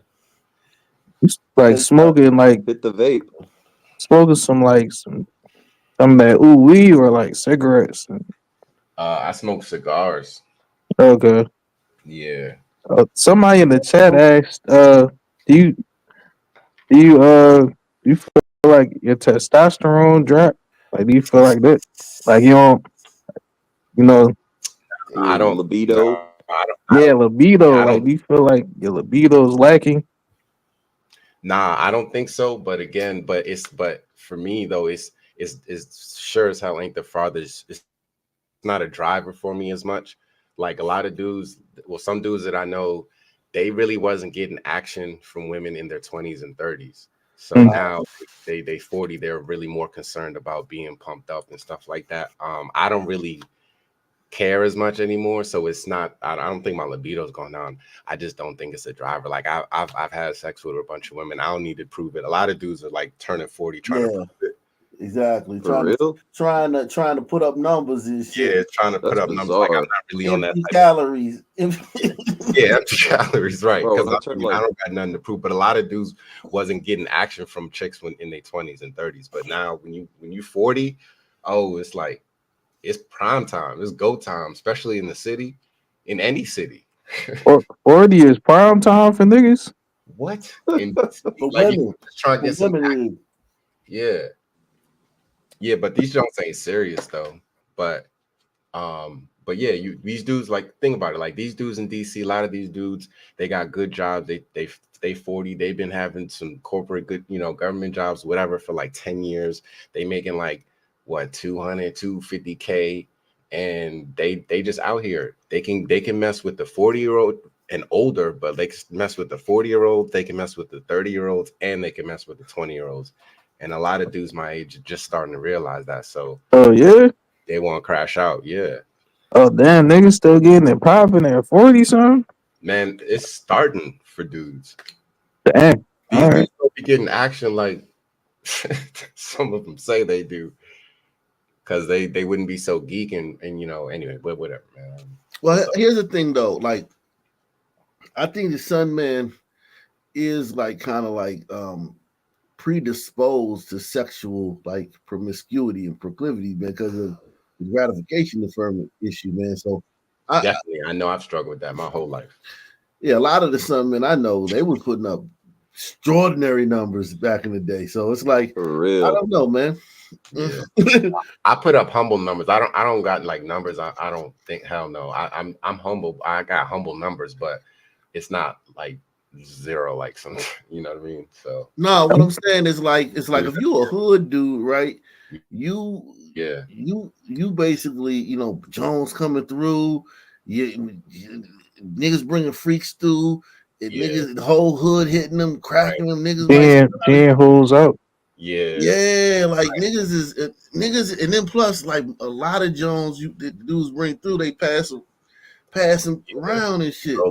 Yeah, like DJ Unk said, divide the pussy up and let everybody hit it. Yeah, rollers, or crankers, whatever we used to call them, bit nights and shit like that. Always, Love running trains. Yeah, but nah, I ain't never. That's what I'm saying. I never really was on a lot of that, so that's what I'm saying. I don't. That's extreme. But I just got my own. If I put in work for a chick, I ain't gonna hold you. I'm kind of selfish. But anyway, that's just me. And you know what? I think a lot of dudes is, but They want you to be. They want you to share with your Jones. Right. But yeah, they get a nice Joan. They cuffing. It's just yeah. That's how niggas is. You know how niggas is. Man. Right. But yeah, and also there's no such thing as ADHD, man, or ADD, man. That's just being a sun man. Right. Okay. Sunburn. Yeah, sunbrain, man. You got sunbrain, man. That's what I got sunbrain. You right. Yeah, salute to the PN, man. PN in the building. Yeah. Long time no see. Thank you, PN. Yeah. PN been rocking for a minute. Yeah, hell yeah. PN been around a long time. Let's see this this situation. This is I got can I ask one more question? Go ahead. Like, when do y'all think you gonna be like? When you think you get played out as a man, like K slaying all joints, like when the jump, like what age do you think a jump be like? No, I'm good. When you can't get it up. Also, when you look old, see the thing about it, when dudes start getting older, then you just start tricking, right? So it's like you just evolve. Like you evolve from a nigga that used to get them off your game, off your looks. Yeah. Then you just start tricking. You know what I'm saying? You let her hold something. You let her hold a couple dollars. Oh man. Just to get to the point quicker. Yeah, so it's like dudes always gonna get what they want, man. It's just for me, I've been married and been with my wife for almost 15 years now. It's been a long time. So like my day is like back in the 2000s. You know what I'm saying? That's like my heyday and shit like that. So like I'm from a different era. Like niggas, the thought of a nigga getting some booty head and actually admitting to it in front of people is just it never would happen. The thought of just a nigga like letting a girl do anything near there was just crazy out of question. We didn't even have like, back in those days, you cold approach bitches. Like DC dudes very aggressive, right? Native born DC dudes do this like from PG, DC, Montgomery County area. They're very aggressive. You know what I'm saying? With women. You know what I'm saying? More so than any other place I've seen. I've seen a lot of places where dudes can be rude or overt, or you know what I'm saying, crass or lewd. But DC dudes are like trying to they'll bag. They try to like they see something. They're going to introduce themselves and start a conversation. You know what I'm saying? It's the thing. I feel, man, I feel bad sometimes. What'd you say, Osa?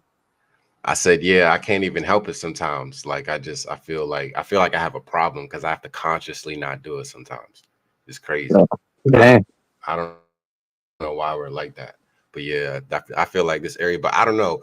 Baltimore dudes, I don't know, man. They be they're aggressive, but like in a more kind of rough way. I remember when my roommate in college was in Baltimore. He took me out to Mondawmin Mall in West Baltimore. And we talking, he's showing me how to talk to girls. And, I try my little fly guy shit. I'm like, hey, I'm like, excuse me, how you doing? And she walked right past me. He just started laughing.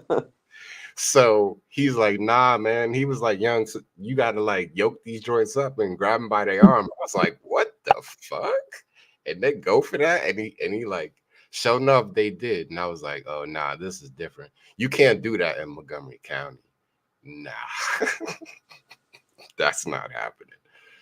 But it's a different kind of aggression. We're just more like over on this side. We're definitely not, for that. That's strange. That'll get you slapped. That'll get you beat up too. But whatever. Baltimore's different. It's like that where you're from, Nick Tao.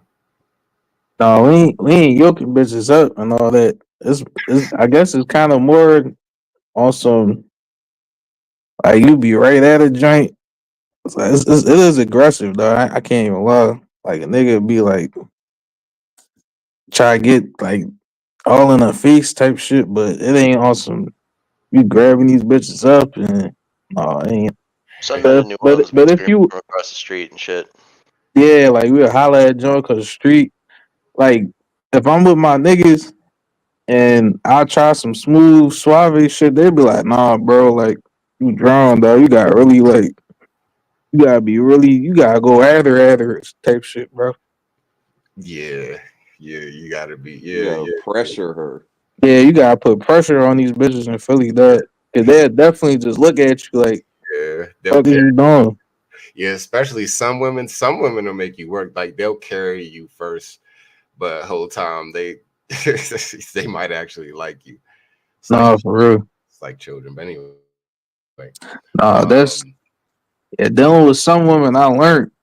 Like, nah, you got really like you gotta let shit be known. Like you gotta throw some wild shit out there to really grab their attention for real.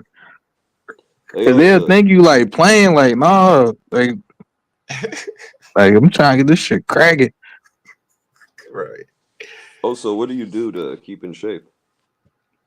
Oh, nothing major, nothing serious. But I go to the gym. I do light weights. Like I'm not trying to be nobody's fitness coach, but just kind of do a regimen of upper lower body workouts. I do like play a little basketball for cardio. And then also, I mean, I do a lot of walking. I like to like go to the park. What I don't know, whatever I could do yoga. I like calisthenics. Actually, I prefer Yep. calisthenics. Yeah, I actually prefer calisthenics. So like push-ups, you know what I mean, dips, pull-ups. I had a shoulder injury. Anybody ever had a shoulder injury? No, not like a real one, no. Oh man, that joint sucks, man. Shoulder injuries suck. But so it took me out of the pull-up game for 2 years. But I was trying to do a muscle up. You be seeing them bammers doing muscle ups on the bars like the gymnast. Yeah. Yeah. Yeah, I used before I injured my shoulder. That's what I wanted. I wanted to start doing that type of stuff. I like calisthenics a lot. That's actually my favorite. So to answer your question, Man, I was working out with this army nigga, dog. You know how I be them big ass niggas in the gym? yeah, Be lifting all this weight. yeah, And then they do like the gym bro circle jerk shit where there be one nigga at the bench and there be like trying to max out. six other buff ass niggas just like circling around him, like getting all hype and shit. Yeah, Like, bro, the nigga I was working out with, dog, he was making them niggas look like light work, dog. Like he was doing all the shit on the bar, like you know when them niggas be doing all that wild ass shit with the bar, like the pull up John, and then they lift their leg up. Like he was doing all that crazy ass shit. sits and all that. Yeah, I like them little competitions. Yeah, bro. I was like, it was crazy because I was looking at these niggas. I'm like, damn, these niggas lifting this shit. Yeah, And he get up there, bro, lift the biggest shit. And I'm like, oh shit, all right, like, cause I ain't when I was working out with him, I'm like, all right, this nigga in shape. He big as hell, but I ain't know his power level till I got in that gym. I'm like, oh yeah, he really on some shit. He got these niggas looking at him like he does. boy really like snapping in this gym. He was doing weights or calisthenics. He was doing weights. Oh, but he's a calisthenic dude. Yeah, he does that shit too. Oh, he was Yeah, doing them on both. That's ill. yeah, that Yeah, nigga was on some shit. yeah, because when you do calisthenics, I mean that builds your muscles from the inside out. And Mm. yeah, because the weights they really build from the outside and kind of in, and they get deeper over time. But calisthenics, like you build those foundational muscles, and you build a lot of those like in between muscles that you can't really get with the limited range of motion of weight sometimes. So, Mm. uh, but if he's doing both, yeah, he's strong as I don't know what. Yeah, that man. Any y'all ever martial arts? You said does he do martial arts? I was asking any of y'all martial arts. I like to do boxing and just that's a great workout, but like nothing more than that. Oh Just yeah. putting some gloves on and hitting the bag. Oh yeah, boxing. Yeah, I like boxing. Yeah, I like boxing. Boxing is healthy. It can be healthy. I seen this boxing, this little young boxing league on YouTube the other day. It gassed me up. I'm not gonna lie. Like that's one of Like the kids? few constructive things that young sun men can do. That unfortunately is still violent, but it is really constructive, man. I think it's like it should be a bigger part of our culture. To be honest, especially in those safe, contained, controlled environments. Well, boxing. I think, yeah, boxing, yeah. I Okay. mean, and really just fight.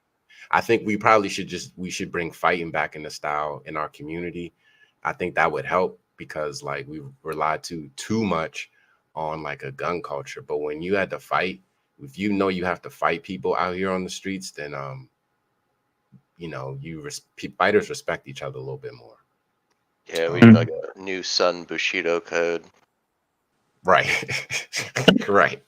Right. Some shit. Right. Exactly, man. Because these youngins out here, like I always tell the story about when I was in these Baltimore middle schools, man, and they gave us these young boys and they just let us do whatever with them. We supposed to be doing some program, but whatever. We had them, they gave us a classroom and they closed the door. So we used to let them box, right? Me and my roommate, we bought boxing gloves, and it was just like the healthiest thing. It helps restore order in the other parts of the classroom when it's time to do functional work because they have something to look forward to, which is boxing, which also helps establish like a social order and a pecking order, and then it helps them like socially adjust a little bit better. Anyway, I think we should bring that shit back.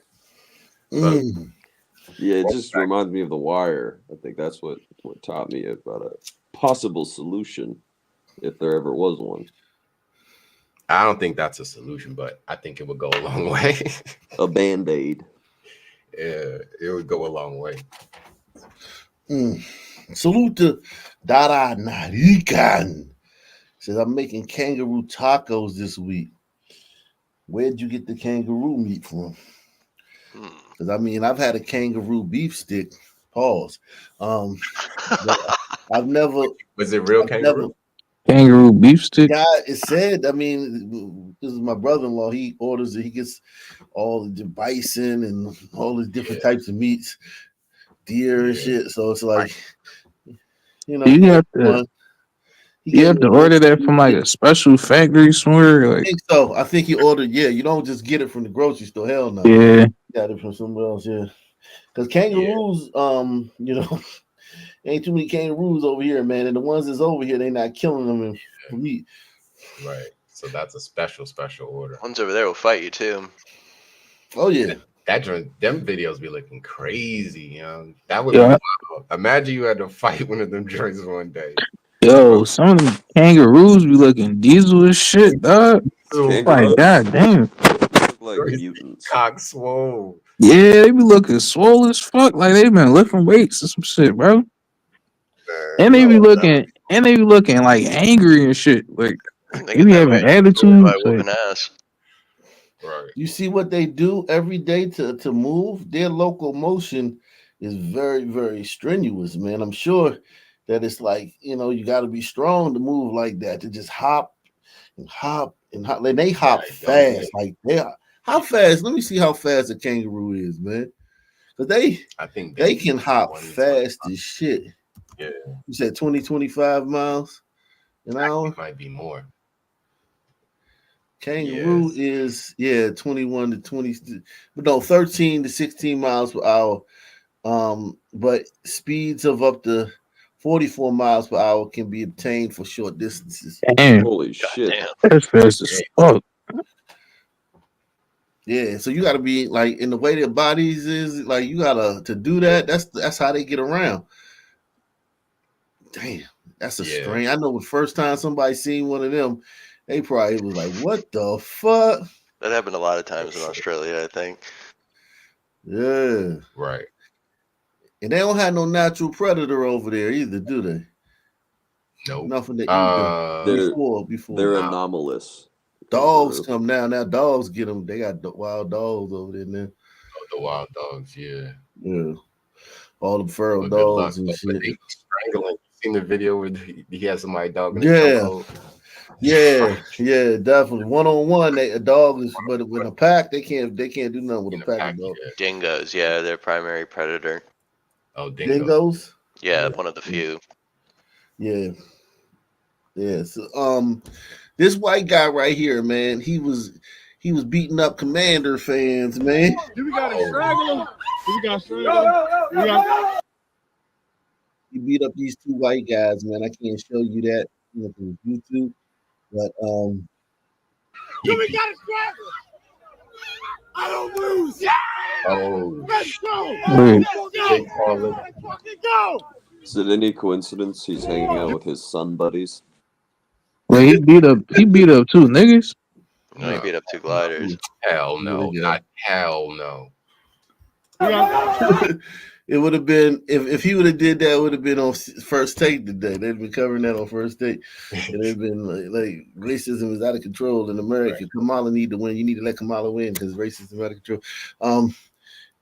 So they doxed this dude, man. Yeah, this guy's so fucked.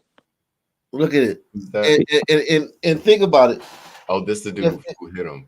Yeah, this is him. If a black dude had shot 10 people down there, we still wouldn't know his fucking name.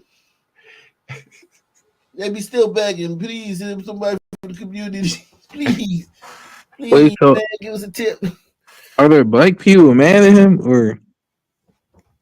Nah, is it white people? Ooh, yeah, I'm sure everybody's. This is a black dude. He got. I don't know if he's black, but he got NBA YoungBoy as his profile. Yeah, that's a good tell that he probably is a nigga. And look, this one says, "I hope he gets arrested." Yo, like, but are they saying like this doesn't happen? Like when white people fight, not like they don't get arrested. Like what's the? Nah, they just doxing them. Yeah, they just like snitching on white people. So I think Okay. They doxing them because they know that, like, listen, if he was a black dude and he shot 10 people down there, you know damn well they would be talking about we need members from the community to come forward with information. I'm talking about like a month from now, they'd be still talking about it. And no one would be, and more people would know who that nigga was than who originally knew who this guy was. And so do you guys think his life is over or? Yeah, for now, I mean, for the foreseeable future, yeah. Well, I mean, he didn't hit any sun people, so perhaps it can be recovered from. Still though, I got you. He didn't hit any sun people. I got you. But the behavior standard, what's expected from gliders, you know what I'm saying? Like his behavior was just intolerable. Some people get so litigious when it comes to like getting something on a glider. You know, they'll go and they'll look up like the fucking letter of the law. Isn't that crazy? But when it comes to the, you just said it right. Yeah, gliders are supposed to, be held to the highest standards. But if a glider calls a son, that word, then according to most sons, or what it seems like most sons, that son is at liberty to, enact any measure deemed appropriate at that moment. Yeah, and you know what's effed up though? So like, imagine, right? You own Caston Dyke Insurance Group of Murray. Imagine you own that shit, and then this guy pops up. Like, you probably, as the owner, you probably don't even really care that he did that. But now he's good at his job. Maybe he sells a lot of insurance shit. Yeah, right. Whatever. Right. It's a bad look. But he kind of has to, now he's got to like now there's public pressure. I mean, it's one thing if it's just like a internal thing and they have to decide, but now he has to make that decision. You got a bunch of sun people calling your business. Exactly, making threats and shit. Yeah, that's crazy. Definitely gonna call up there. So gliders can't get in a fight. Like, goddamn. That's what I'm saying. I mean, I know it's not a good look, but it's come on, man. Oh shit! It's I not mean, like he didn't stomp their heads once they hit the ground. He didn't kick like brother would have. He knocked both of the dudes down and then walked away. You screaming. flex. One dude was knocked out. A brother would have. You I can't show it to you, but I can put it in the chat. A brother would have. when a brother knock you out the way this dude knocked these two white boys out, brother definitely giving you a couple kicks to the head. Yeah.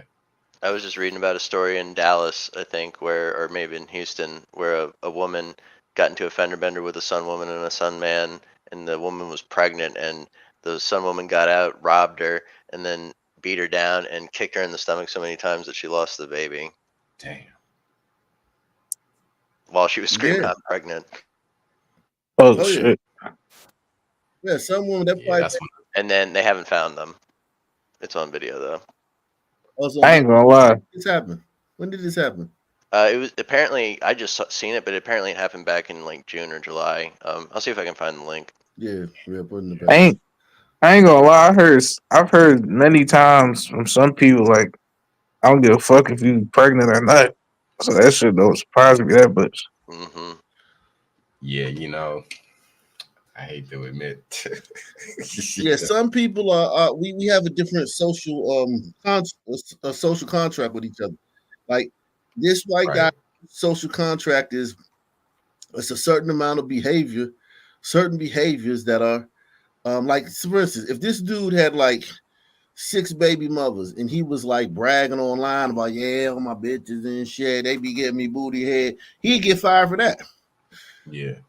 Some man, it'd be you just go to work. Like nobody even at the job would know. If that was a son man, nobody would even know at his job. Nobody would even tell his boss. Yeah. His boss would have to like literally see it himself on social media. Yeah. Think about like Ryan Clark when he pulled that fake ass race hoax story about that old ass the supposed older white woman that called his son the N word. I'm glad they couldn't pull that shit. I'm glad they can't even say, "Hey, when I was walking down the street, it was this black guy, and he assaulted me. Yeah, he was black. What does it matter? He's black. He called me a cracker. You can't say that. Hell no. Hell no, you couldn't say that. Remember Mark Cuban got in trouble because he said he's scared of black teens with hoodies on. They got on his ass about that shit.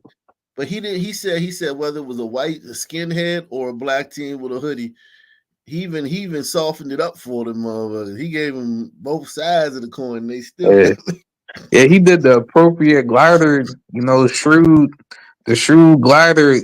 I gotta keep it even on both sides thing. And they still got on his ass. I threw that link in the back. That's a pretty fucking wild story, actually. Oh, it's a video? Yeah, it's a YouTube video. Shit. Damn. Oh shit, it's a regular video. Oh good, we can watch it.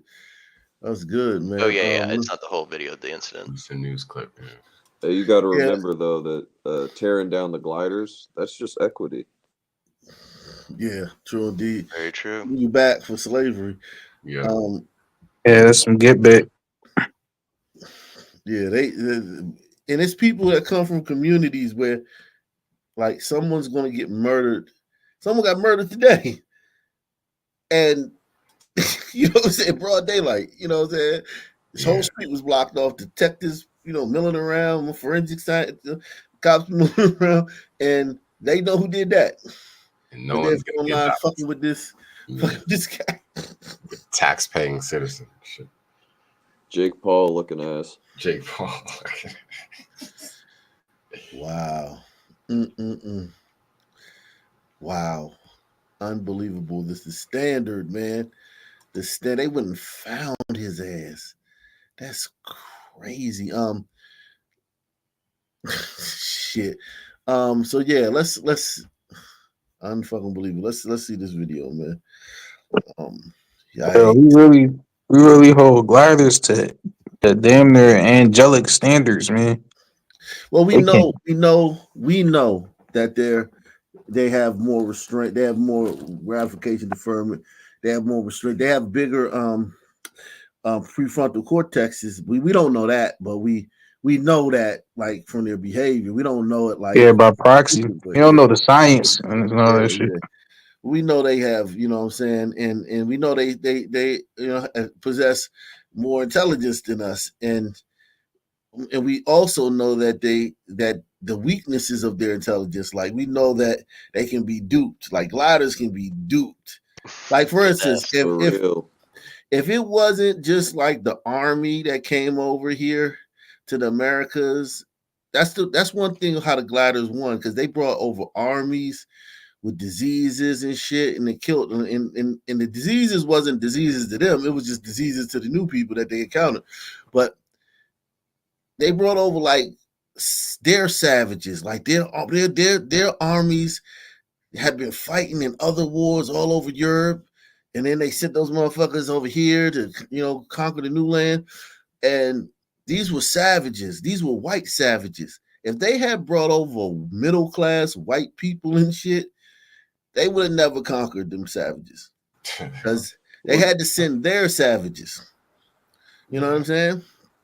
Gangsters and their dredges of society. Yeah, because these people right here would have came over and they would have been, they one thing about having like a really like high IQ is that you think about everything. Right. When people with lower IQs aren't bogged down by, well, is this right? Well, maybe this person has kids, or maybe this person, or maybe they had a rough childhood. They just, you did this, you getting this. I want that. You in the way. I'm moving you out the way. And so they sent over their people. The gliders sent over the right people. You know what I'm saying, to do the job. And tonight, new information about a story you first saw here on KHOU 11 News. A woman who was pregnant with her fourth child was robbed and attacked. An attack, she says, caused her to have a miscarriage. Now she is telling us that key evidence in the attack may have been lost because of how police handled the incident. Aniele Ruiz joins us live now from HPD headquarters with the story you'll see only on KHOU 11 News tonight. Aniele. Well, that's right. This mother shared.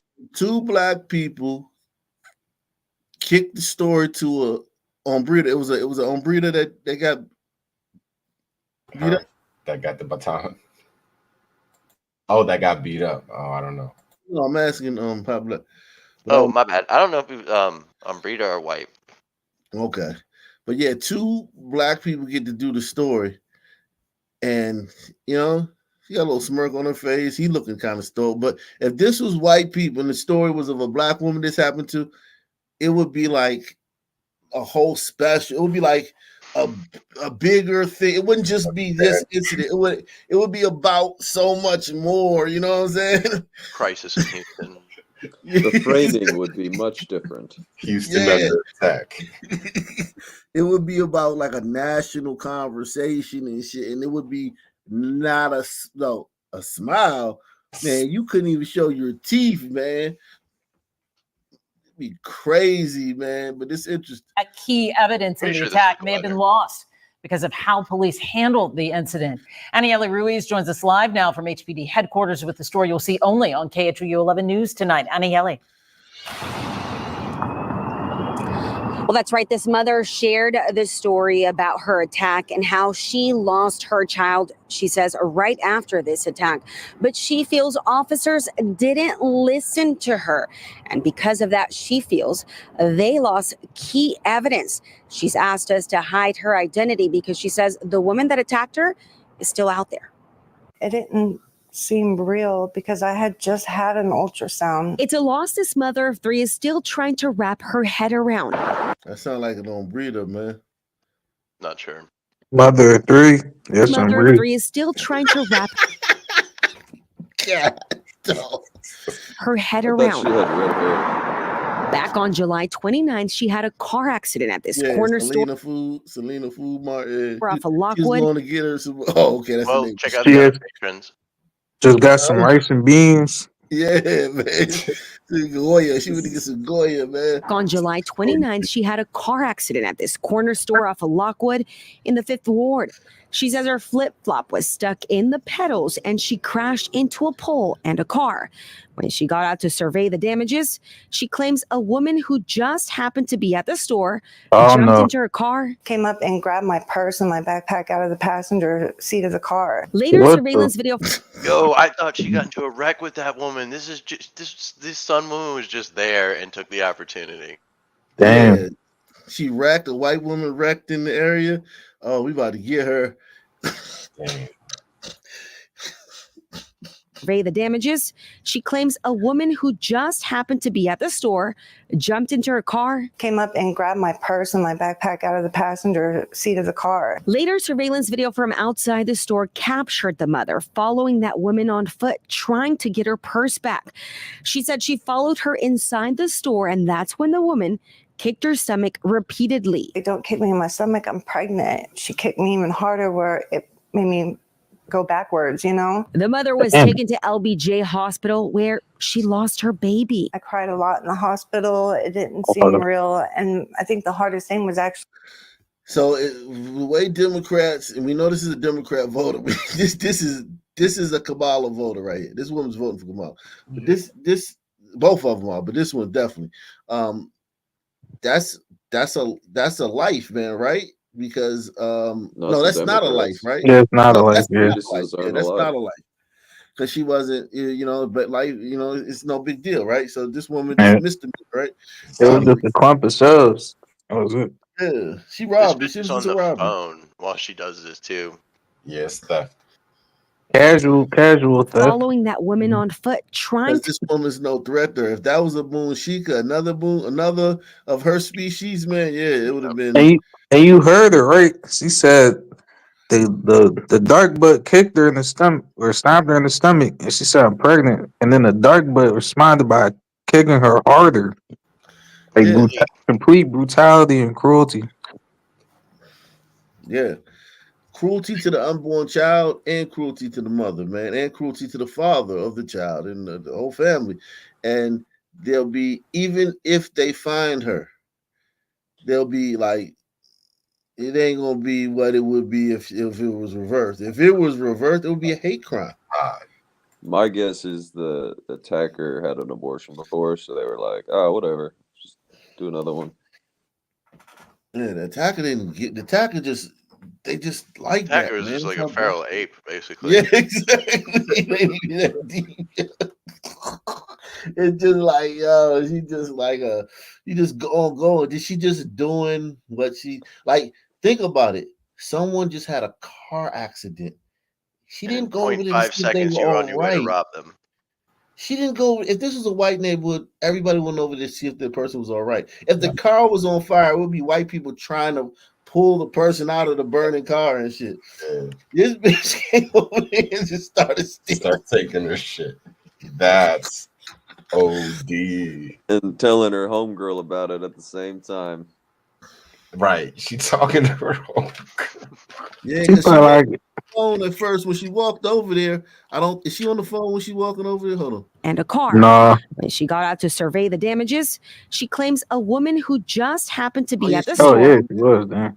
She on the phone. Okay.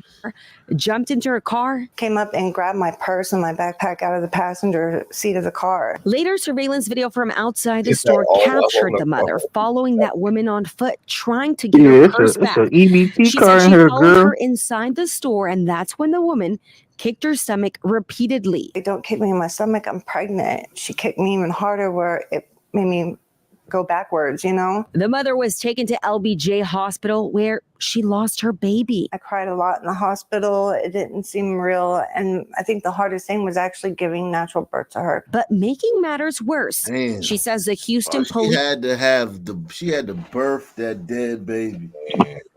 Shit. Fucking hell. Systems. Crazy. Dark buzz is hard on them. Devastation. Yeah, that's really what this is. Yeah, That's like the ultimate trauma. Yo, I'm talking about, like you can't even calculate. Like, first for it to be happening and to be first get in a wreck. You get in a car accident. That's traumatic in itself. You know what I'm saying? You run into a pole and run into another car. Then immediately some fucking feral goddamn ape is mongrel just stealing your shit. Like stealing your shit, and then it's like you're surrounded by like you're in a like she look at all the slides. There's nothing but slides around. So Yes, dog. Comments, you just check the comments. Some people commenting, well, maybe you shouldn't wear flip flops while you drive. Then all have on flip-flop. All of them have on flip flop. Everybody in this video has on flip flop, including her. And and they're like just milling around, menacing. And you know how sons look. They got like kind of like when you go to like, especially sons hanging out around like a food mart or something. They got that kind of like weather beaten, you know, I've been outside, bobby eyed look and shit. You know what I'm saying? And it's like, I know she didn't feel comfortable following this woman around. She probably thought at any minute I'm getting fucked up, and she did. Should have watched Stock Nation. And she did. She did get fucked up because I mean, whatever was in his purse wasn't worth her baby. Store, and that's when the woman kicked her stomach repeatedly. Don't kick me in my stomach. I'm pregnant. She kicked me even harder, where it made me go backwards, you know? The mother was taken to LBJ hospital where she lost her baby. I cried a lot in the hospital. It didn't seem real. And I think the hardest thing was actually giving natural birth to her. But making matters worse, she says the Houston police officers who came to investigate the accident initially didn't believe her account of the attack until they saw surveillance from inside the store showing her being kicked. And she claims in the end, they didn't file a report for that assault. Instead, they issued her 2 citations for the crash. Finally, I was like, I'm just going to... What? I don't know if they're gonna say this, but they also towed her car and impounded it. Damn. Yeah, I mean, listen, when you're a white man, listen, y'all got to do something. I'm not trying to like start no race war or nothing, because I know this is not going to start a race war. All I'm saying is white people, it's bad, man. Like, take what happened to Caitlin Clark this year, right? In the WNBA. That's indicative. That's similar to this. This and that are literally 2 trains on the same track going in the same direction. Yes, sons might be the one group that you just don't want to let be able to just do certain shit and not be accountable for it. Yeah. If only we had a system where like justice was harsher on them because, you know, of these reasons. I just think that you gliders gotta, and listen, here's the thing too. White women like this woman is still going to vote for Kamala. Yep. And she's still gonna like talk shit about like Trump as if she can't name anything Trump's ever said racist. She can't name anything Trump did to her wrong, but she's going to still like be whining about Trump publicly and openly and scared like the Dickens to say anything that might be misconstrued by a black person as offensive, even after this. And when the cops got here, this was about 4 or 5 days after it had happened. I was in the hospital. It wasn't until days later that she managed to get new officers from HPD out to speak with her. But when they went to retrieve that key surveillance video, they lost the footage inside the store. Today, in a response to her, holy shit, they didn't lose the footage. They were told, the people at the store were told, man, get rid of that footage. They didn't lose that goddamn footage. Come on. Right. Salute the R5D4 OB. This is your brain. This is your brain on Sun. Any questions? Rabbit Hole Review says your mindset and diet is key. Just had a heart valve repaired 2 months ago. Bounce back quick. That's big. That's good shit, man. Shout out to you. Oh, fucking heart surgery from Rabbit Hole. How old are you, Rabbit Hole Reviews? Yes. How old are you? What is your age, man? But yeah, this right here is this like I said, the same thing as WNBA. It's the same sentiment that sisters have for white women. claims we reached out to the Houston Police Department. They confirmed the officers who responded to the crash did not file an assault report. And they also confirmed they do not have that surveillance video of the assault. In a statement, HPD said, quote, "We're investigating what occurred the day of the crash and the assault report. We're looking at the actions of the responding officers." Well, the Houston Police Department also said the body cameras worn by those responding officers on the day of the crash may have captured that surveillance video from inside the store. And by the way, they also tell us their main priority right now is finding the woman in that surveillance video. So if you have any information, you're told to contact the Houston Police Department or Crime Stoppers. There is a $5,000 reward. Reporting live in downtown Houston, Anayeli Ruiz. You Wow, gotta drop a bag on niggas to give up any information. Damn. that's a rough one, man. That's a tough one, man. So that reporter just implied that the police were watching the security tapes and saw it, right? So Yeah, but they got have. destroyed. When they came back to get it, I guess they didn't get it that day, and then they came back to get it, and we lost it, man. We lost it, man. It was a gas station. It was more like we lost it. We lost it. Bingo. That's crazy, man. Crazy, man. Sucks to be her, man. We know how long the judicial system can take to prosecute crimes. And if someone is fighting a conviction, it can take even longer. A case close to home some people aren't aware of is Victor Vickers. This is a Kansas City man who says he's innocent and took a plea after getting a new trial ordered. Along with a judge, Vickers believes he should be out of prison. Missouri's legal system. He says he's innocent as if that's Don't they all? Trial order. Along with a judge, Vickers believes he should be out of prison.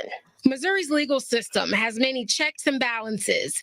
In Victor Vickers' case, the looming question is who has the authority to grant time served for his release. Vickers' mother remembers the day in 2016. Her son was sentenced in Jackson County to life without parole in a 2011 home invasion. He was charged with first-degree murder and 30-year sentences for first-degree assault and 2 counts of armed criminal action. The words really didn't register. I had to sit there for a minute and really realize what the judge had just said. He said life without parole. I don't know if you call it a state of denial, but I knew at that point that was not what God had ordered for my son. Since then, Vickers' case has... But God ordered your son to do home invasion. But I get it, man. Like people do things and then God, reset it. Like, I get it. I get what she's saying, but taken many turns. He says he had one shot at getting his sentence vacated. He won a post-conviction relief motion in 2019. Essentially, you assert whether or not you had effective assistance of counsel. In his case, she looked like a thumb, or she looked like your finger. Like if you do like this, yeah. The fuck is up with her, man? That's a weird looking broad, man. Rough. Whether or not you had effective assistance of counsel. In his case, Victor had shared with his prior trial counsel that he had an alibi witness who was willing to testify, who was cooperative, who was available, and was not properly vetted, investigated, or called at trial. After he won that motion, a judge ordered Vickers a new trial. Instead, Vickers accepted an Alford plea to avoid having the case tried a second time. He also thought in doing so, he could get credit for time served. Lightning was not going to strike twice. His plea was for voluntary manslaughter, assault in the second degree, and less time for armed criminal action. Oh, he killed a person in the home invasion? Damn. Yeah, what else would he get first degree? You invade somebody's home and kill them, and they get manslaughter. Shit. I was about to tell He was you. maintaining his innocence. Yeah, How so you run to somebody's crib and kill him and only get that? Sunman, man. Sunman rules, man. Second degree and less time for armed criminal action. That meant he was maintaining his innocence, but would accept the reduced charges for a 15-year sentence. That's where this case gets complicated. When Vickers accepted the plea, he believed he could argue for a credit of all the time he had spent in prison. Then based on a Missouri law, he'd be out because of conditional or early release. That law allows for release at 12 years. In 2022, Jackson County Judge John Torrance calculated a credit for his time of 3,767 days, roughly 10 years. That includes his prison time he spent awaiting trial in Jackson County, time he spent in federal custody for a different case, and all the time in the Missouri Department of Corrections for his initial life sentence. If that order were Is this also honored, his Vickers 17th would be case? out of prison. The Attorney General's office has objected, believing a judge did not have that authority. A different judge, Drew Davis out of DeKalb County, ordered 2 months ago that because of the credit for Vickers' time served and the time he has spent in prison since, he should be immediately released. One day after that order, a Missouri Court of Appeals judge filed an order prohibiting any action being taken on Judge Davis's order because it's now pending appeal. The Attorney General's office is fighting against Judge Davis's order too. We thought a judge had the final say. If a judge said he's released to go home immediately, time served, we took that as a fact. Vickers continues to fight a release date set by the Department of Corrections for November of 2026. While the case is tied up again, He's still coming home on the 2026. Oh, That's basically only like a year. Like, Wow. No, that's 2 years. That's a whole 2 years. November 2026. oh, November. Okay, yeah. Yeah, he son, man, be patient, man. Be patient, man. You already did it time, man. You kill somebody, man. Nah, you gotta get it while the going is hot. The case is tied up again. I've spoken with Vickers over Oh, the yeah, phone. he gonna come out and start a program off this shit. Like, I was a victim of criminal justice system, and now I'm trying to help you not get caught up. Yeah, man, the system is shit, bro. Yeah, I ain't even do that shit, man. He's disappointed in the judicial system and knows the exact amount of time down to the day he's been incarcerated. He has hope it will be over soon. And see the gates practically open. And then this white woman, she is just Yo, it's because she don't have she don't have like a chin. That's what it is. And her neck kind of wide. Yeah, it looked like her head is like just coming out of her chest. Yeah, it's How does she fold sheets? kind of bizarre. She looked like an earthworm. Hey, notice how they haven't mentioned anything about the guy who got killed. Nothing, yeah, because that would be that'll humanize. That'll make you be like, damn, like they won't make it just see. Hold on, at the beginning, did they even mention that he killed somebody? Hold on. And if someone is fighting a conviction, it can take it. And took a plea after getting a new trial ordered. Is Victor Vickers. This is a Kansas City man who says he's innocent and took a plea after getting a new trial ordered. Along with a judge, Vickers believes he should be out of prison. Missouri's legal system has many checks and balances. In Victor Vickers' case, the looming question is who has the authority to grant time served for his release. Damn, they ain't even talking about it. They ain't even say what he did. Here we go. Hold on. Here we go. County to life without parole in a 2011 home invasion. He was charged with first-degree murder and 30-year sentences for first-degree assault. Okay, so yeah, they got around to it. Yeah. So you want to hear this real quick? According to court records, Vickers, Briggs, and another person forced a woman to unlock the door to a home in the 7,000 block of East 85th Terrace in the early morning hours of August 16, 2011. They forced the woman to lie on the floor and they searched the house, asking to locate the stuff. Court's records indicate that Briggs shot the woman who lay still and listened to the men as they continued to search the residence. She heard gunshots from the bedroom where Ewing had been asleep. Damn. So they shot the husband and wounded the woman. Damn. Yo, that's one of my worst fears, man. One of my worst fears is getting robbed by some person Like listening to all, complying to all their orders, and just getting killed for no reason. Like, Yeah, that's a bad way to go out. Yeah, sons will do that to you, man. Like it's just wild, man. At this point. Just the And he futility remains of in it. custody while we are waiting for the attorneys to file their complaints. And then some white whore like this is gonna try to get him out 10 years later. Seriously. Their rejection of the judge's order. The Department of Corrections says this is up to the parole board, and his time served has not been miscalculated.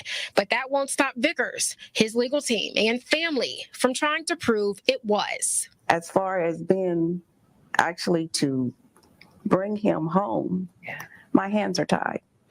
Some days you feel like you're like the screaming woman from the they inside killed, her out. shot. They believe that time leg look crazy. Yeah. Her hands are tied. She got it so rough, man. Her son killed somebody in 2011, and he won't be able to brutally killed somebody, and then These Yeah, made the woman listen while they murdered her husband. niggas not even like. Where's the appreciation and the gratefulness for even being able to like think about getting back out after that? Right. Right. Bit of an abstract concept, you know. He deserve his rights. I bet you he want to vote too. Yeah. Some states you can vote. So did they say My hands are tied. Did they say what his alibi is? They said no. They said somebody had an alibi for him, but the prosecution didn't interview them. And didn't vet and interview them because they probably didn't have to because they had enough. There was no reason you did that shit, nigga. Princes everywhere. That's Innocence Project. They do that a lot, right? They'll find some loophole like that. Like, look, the motherfucker did it. We don't have to like chase every fucking thing. He did the shit. Preponderance, right? Yeah, we got enough to take him to trial. All right. Some days you feel like you're screaming from the inside out. They believe time served He's fighting for his freedom. should mean just that. Erring on the side of caution by allowing someone their freedom rather than prohibiting their freedom, to me, seems to be the clear path forward. And that's why letting y'all vote was one of the worst things. Here's the other part of that story. After they fled, the woman called 911 and crawled to the bedroom of her infant daughter, where she found Ewing's lifeless body, where he had been shot 7 times, in the same room as their infant daughter. Damn. 7 times. It's crazy. But none of that's apparently worth mentioning here, I guess. Nah, not when you empathize with criminals. I feel like a fucking trail of blood. The Attorney General's office has not responded to multiple requests for comment over the past week. They have mentioned in court filings one of their main reasons for being opposed to Vickers' release is the sentencing court did not have the power to award his jail time credit. And Vickers is not entitled to all of that time because the federal case is not related to his charges in Jackson County. I asked Vickers' attorneys in our interview, what's next? She said they wait, even if it means fighting until his 2026 release. They're fighting. Acting like it's 2036 or 46. Can you imagine there's The like deadly home invasion government issues that need to be addressed, but a lot of the resources have to go towards this guy's shit. Like this is nuts. He's fighting. He's fighting the system. The deadly home invasion shooting in Rochester Hills reminds us all that there can be danger when strangers show up at your front door. In this case, the suspects posed as DTE workers to gain access to the home. Consumer investigator Hank Winchester is live with critical information to stay safe. Hank.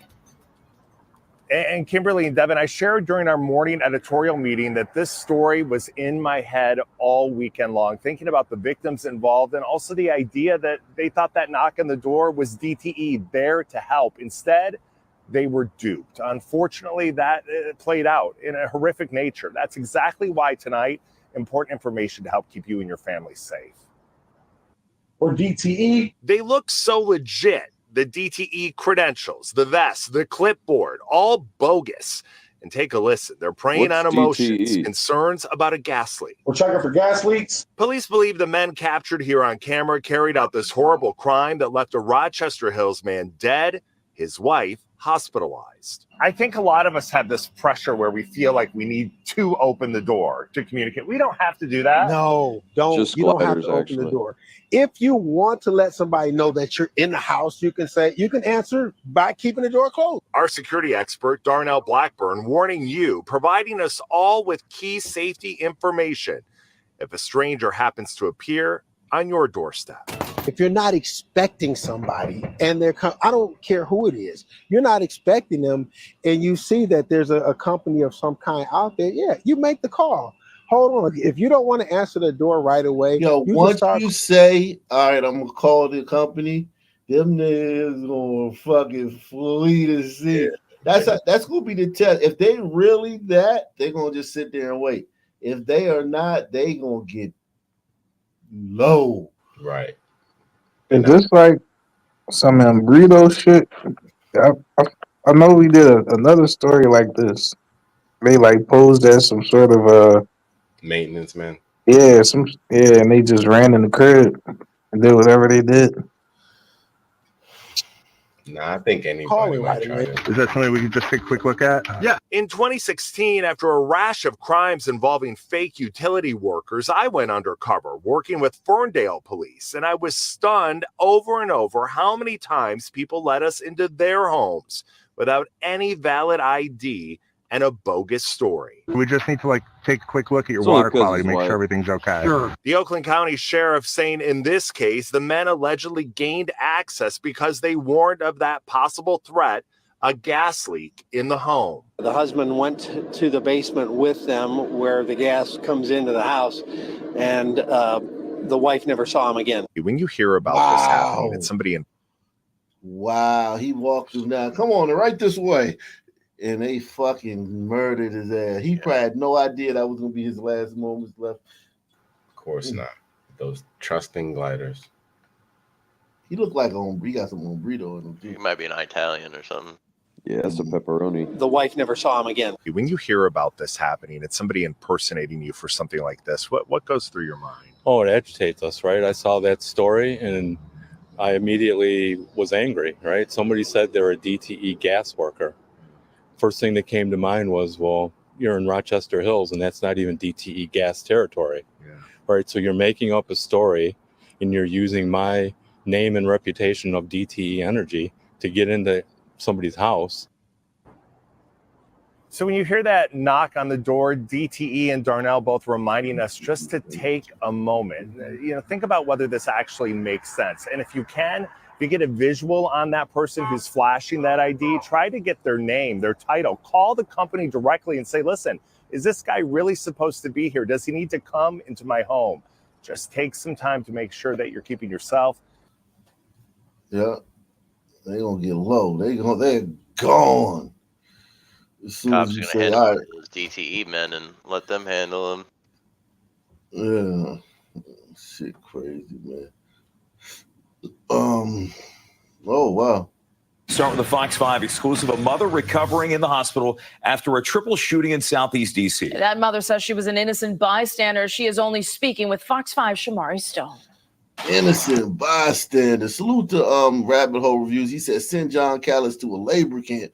No work, no food. That's the Ravens fan who beat up the Commanders fans. I hate saying Commanders, Redskin fans. Salute to Gentle Savage, man. He says, yo, dude, the chases did. Yo, Nation, what do you think about private prosecutions? Also, do you think parents sending kids who are wannabe gangsters to military school would be effective at all to deter some of these kids? Yes, I do think sending kids to military school is something that is, especially if they're wild out there like that, you can save their life like that. Like you can just extend their life. And those military schools are very, very structured. Like they know how to deal with those dudes. Like they have a regimen and they have experience dealing with those type of kids. Your son ain't the hardest kid they ever seen. It's no chance of it. They done had way harder kids than him come in there, and they wake up at 6 o'clock and they do their routine and they wear their fucking uniform and they go to class on time and they make their bed and they make their room get checked to see if it's clean every day, and they stand at attention at their door, and the motherfucker harder than your kid. Yeah. Okay, so yeah, I definitely think that shit work. Maybe when he gets out, he's gonna want to go back to the streets, but it at least extend his life to 18 when he gets out of that shit. So are you saying that the key to stopping violence amongst the young people is sending them to military school? I think that it could. I think in certain cases it'll work. Some kids don't need military school, but that type of kid, and if his parents have the resources, or if they have like, because a lot of those military schools, they take that scholarships or sons. They got certain military schools for like kids like that, where it's like you don't even have to be like have the money or something. They have programs and stuff and shit like that that's help you send a kid there. If you got that and your kid is wild and you you got enough control over him for him to go. My cousin, the one who did 19 years in the penitentiary, I remember the day just like it was yesterday. I think it was Thanksgiving 1994, I want to say. And my uncle came over there one day. They had a military school in Detroit they want to send him to. And it was time to go. I was home from the Quaker school, and the whole family was over there. Everybody had left, and I was still over there with him, and we was drinking and whatnot, blah, blah, blah, being dumbass kids. And Uncle came over to get him and take him to the bus station. Went up there, and all I heard was a tussle. I was like, oh shit. And it was, when our uncle was a all met baseball player, football player, he was, very fit dude, and a struggle. And he tried to get him out of that room, and that boy would not let him get him out of that room. He fought him. He didn't like punch him or nothing, but he just wouldn't let him move him. He holding on to shit and da da da. And then Uncle just got tired and after like a couple hours, and then just was like, fuck it, that boy. We did all this try to get this boy in there. He ain't going. And then he never went. And then what's this? 96? Yeah, 96. He was in the penitentiary serving 19 years. They should have used a net, thrown it on him. But you got to have control. Sometimes you can't make your kid too wild. You know what I'm saying? The kid is out there. It's too much. You can't get him to go to, voluntarily commit somebody. I got another buddy. He need to be involuntarily committed. You know what I'm saying? You can't involuntarily commit him, so people got to come and bring him there. So it's like you got to have control of the kid. If you don't have control of the kid to where you can get him to go, you're not gonna be able to do it. But if you got control enough of the kid, you catch him early enough to where you're not like carrying guns and shit. You're not running with a crew, and he, you know what I'm saying, and shit like that. And he not, he ain't seen murders, and he ain't, just out there. You know what I'm saying? Like too bad. I think you can do it, but you gotta. But if he gone, you ain't gonna be able to get him to go. Salute to Ivan Krasimov.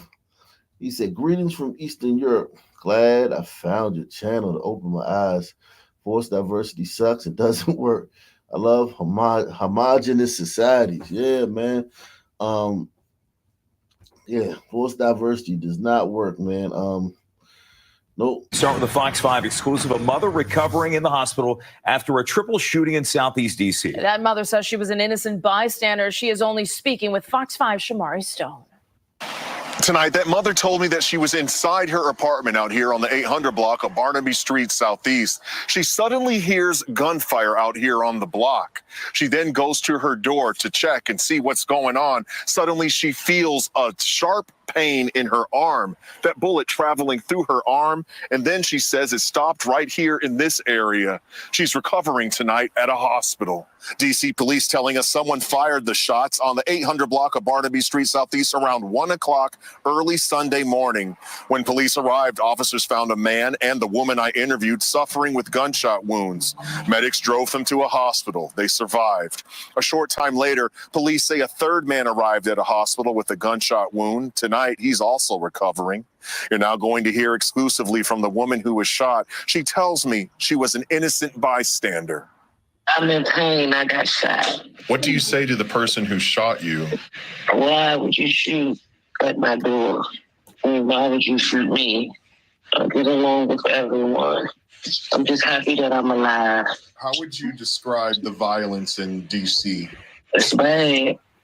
Now it's going to take her months to fully recover. She says she doesn't know the other two men who were shot. Meanwhile, detectives urge anyone with information about this shooting to call D.C. police. In Southeast, I'm Shamari Stone. Back to you. It sounded like an explosion. I actually thought That was a crazy story, man. He said, what do you think about the violence in D.C. after just being shot? It's bad. Understatement of the year.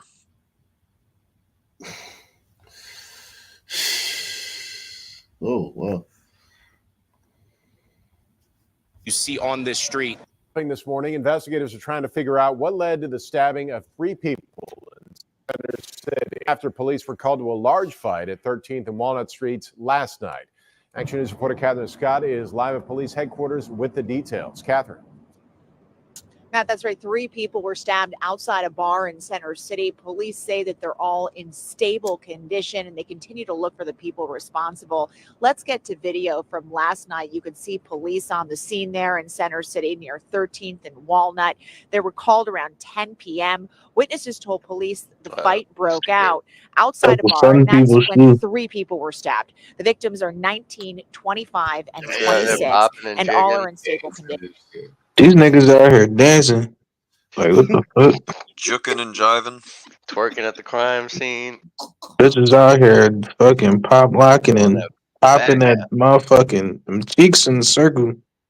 At the 3 people just got stabbed. Dropping it low on the police tape. Getting an eagle on in the middle of a fucking crime scene. It's lit. It's lit. Yeah, it's definitely lit, man. Shout out to Mark Ishmael, man. Shout out to Deluxe 247, aka Calvin Kinnicky, the real MVP coming through once again. Salute to yeah. That's some behavior, man. Listen, I've done a lot of videos. Y'all have all seen a lot of videos, man. Do y'all Osa, you've been here longest, man. Do you ever see the videos of white folk like blind dancing or doing a fucking when anywhere near 3 people getting sliced? Nah, I can't remember.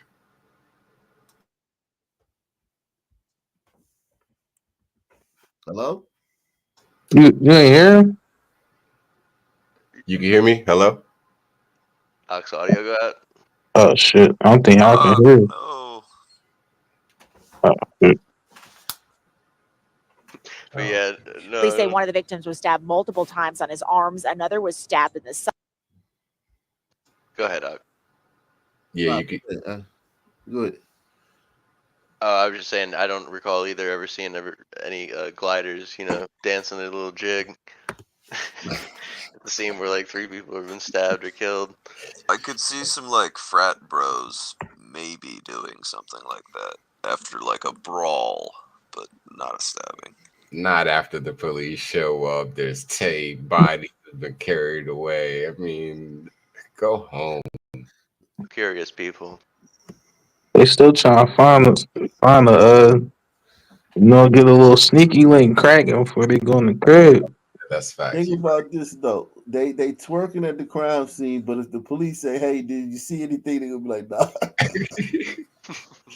Dude, All the dancing stops. You know, It's like, nah, I ain't see shit.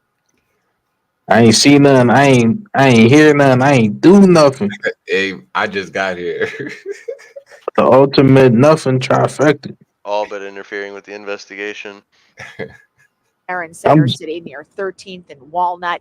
They were called around 10 p.m. Witnesses told police the fight broke out outside a bar, and that's when 3 people were stabbed. The victims are 19, 25, and 26, There's some nigga and out all there are in too. stable condition. And look, they probably know the people who got stabbed, if not some of them. It doesn't matter. It's not like these are strangers. You got two dark butts, and this nigga out here bunny hopping and shit. He looks sus. That's what y'all Philly dudes do. What's up with bunny hopping and dudes from Philly, man? What the fuck is Yo, up? it's a lot of weird dances out here, man. I can't speak on. That's the meat Yeah, meal right yeah, there. that's the meat milk. Yeah, that's 26, and all are in stable condition. Police say one of the victims. Sus. nigga bunny hopping. Yo, that's the new Philly dance. That's like the Harlem Shake for Philly. 25 and 26, and all are in stable condition. y'all on. Police say one of the victims was stabbed multiple times on his arms. Another was stabbed in the side. A third victim walked into the hospital with stab wounds on their arms. Police say preliminary information indicates that a man and a woman began stabbing the others. Authorities don't know if a fight started inside one of the businesses. We're not sure of the motive at this time, whether it was random or whether it was provoked in some way, and what the fight was about. But we did receive some information, though, that some of the items that you see on this street, such as the canopy that is knocked down, that was also used as a possible weapon during this brawl. So, in addition to the stabbings. There are a lot of surveillance cameras in that I ain't area, gonna so lie. police are pulling footage to try to learn more about the people responsible. They said stabbings. This might be some burritos, dog.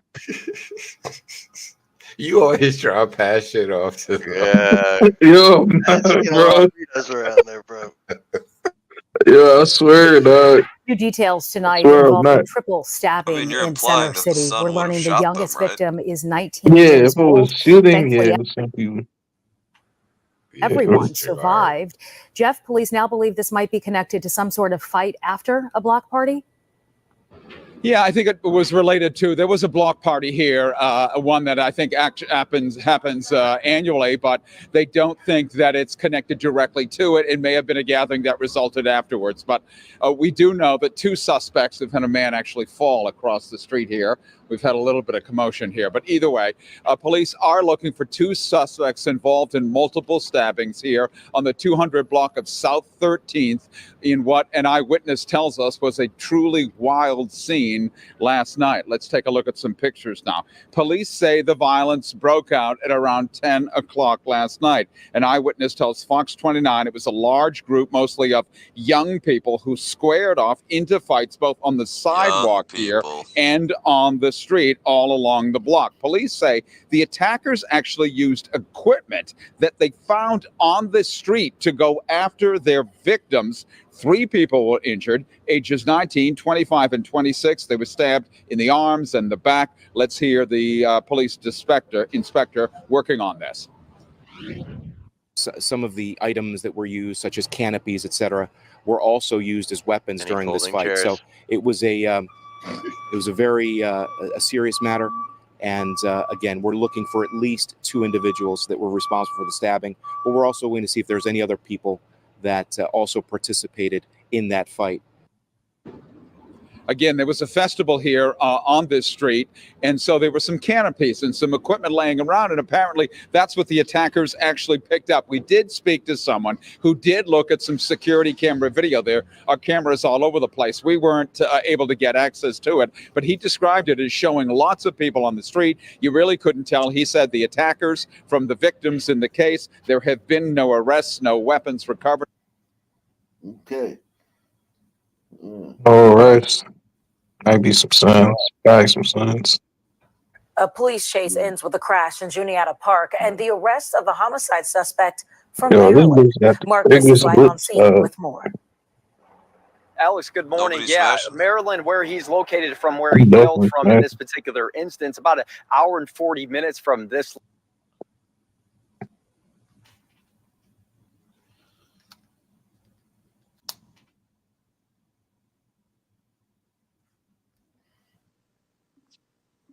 I'm interested in gunfire Location where eruptions story.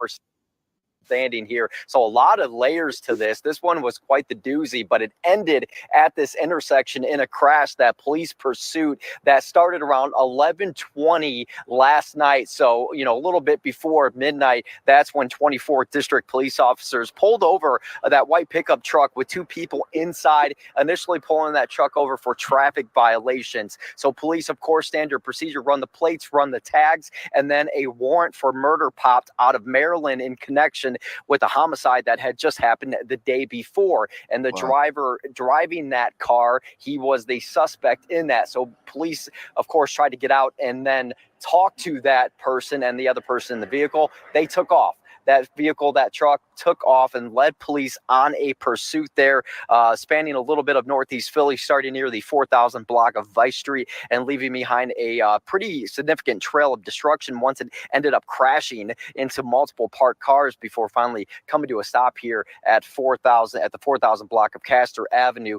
and Lycoming Street here. And police detail exactly what was going on in that situation here. Been able to confirm that the driver of that vehicle is the suspect wanted for the murder that occurred in Maryland, Queens County, I believe, the day before. And he was actually driving the truck of the murder victim, which was taken after the homicide. Both he and a passenger in that car were taken to area hospitals. Yeah, those two taken to separate hospitals, but they did suffer injuries. No civilian injuries, nobody injured on the street, and nobody was in those parked cars. No police injuries. However, a police vehicle, Philadelphia police vehicle, did end up crashing into the back of that pickup truck. When that truck ended up crashing, that was the only damage there for the police vehicles in pursuit, but certainly could have had a lot more collateral damage, especially when it ended up crashing into those parked cars. But for now, that suspect is under arrest. He will be extradited back to Maryland to face. Damn. Hey, you ever heard of that part of Maryland, Queens County? Nah. Oh, okay. Me neither. Sound like Southern Maryland. I think new guy in the back.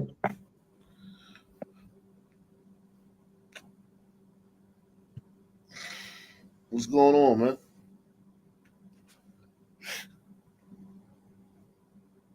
He muted. There's a mass shooting in Georgia, man. Well,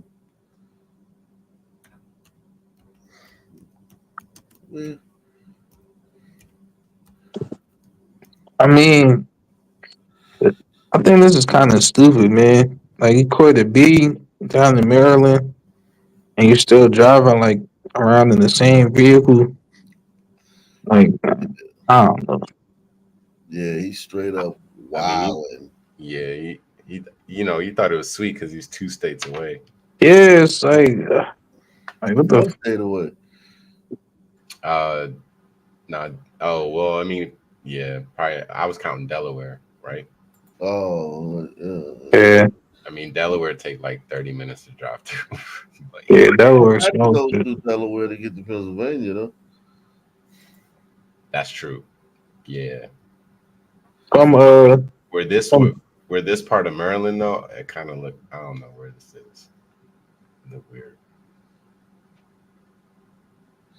Yeah, it's crazy. Man, what's this mass shooting? There's a mass shooting. I gotta find out what city that shit was in. I thought I heard about that shooting too. Alberton, Georgia. Alberton.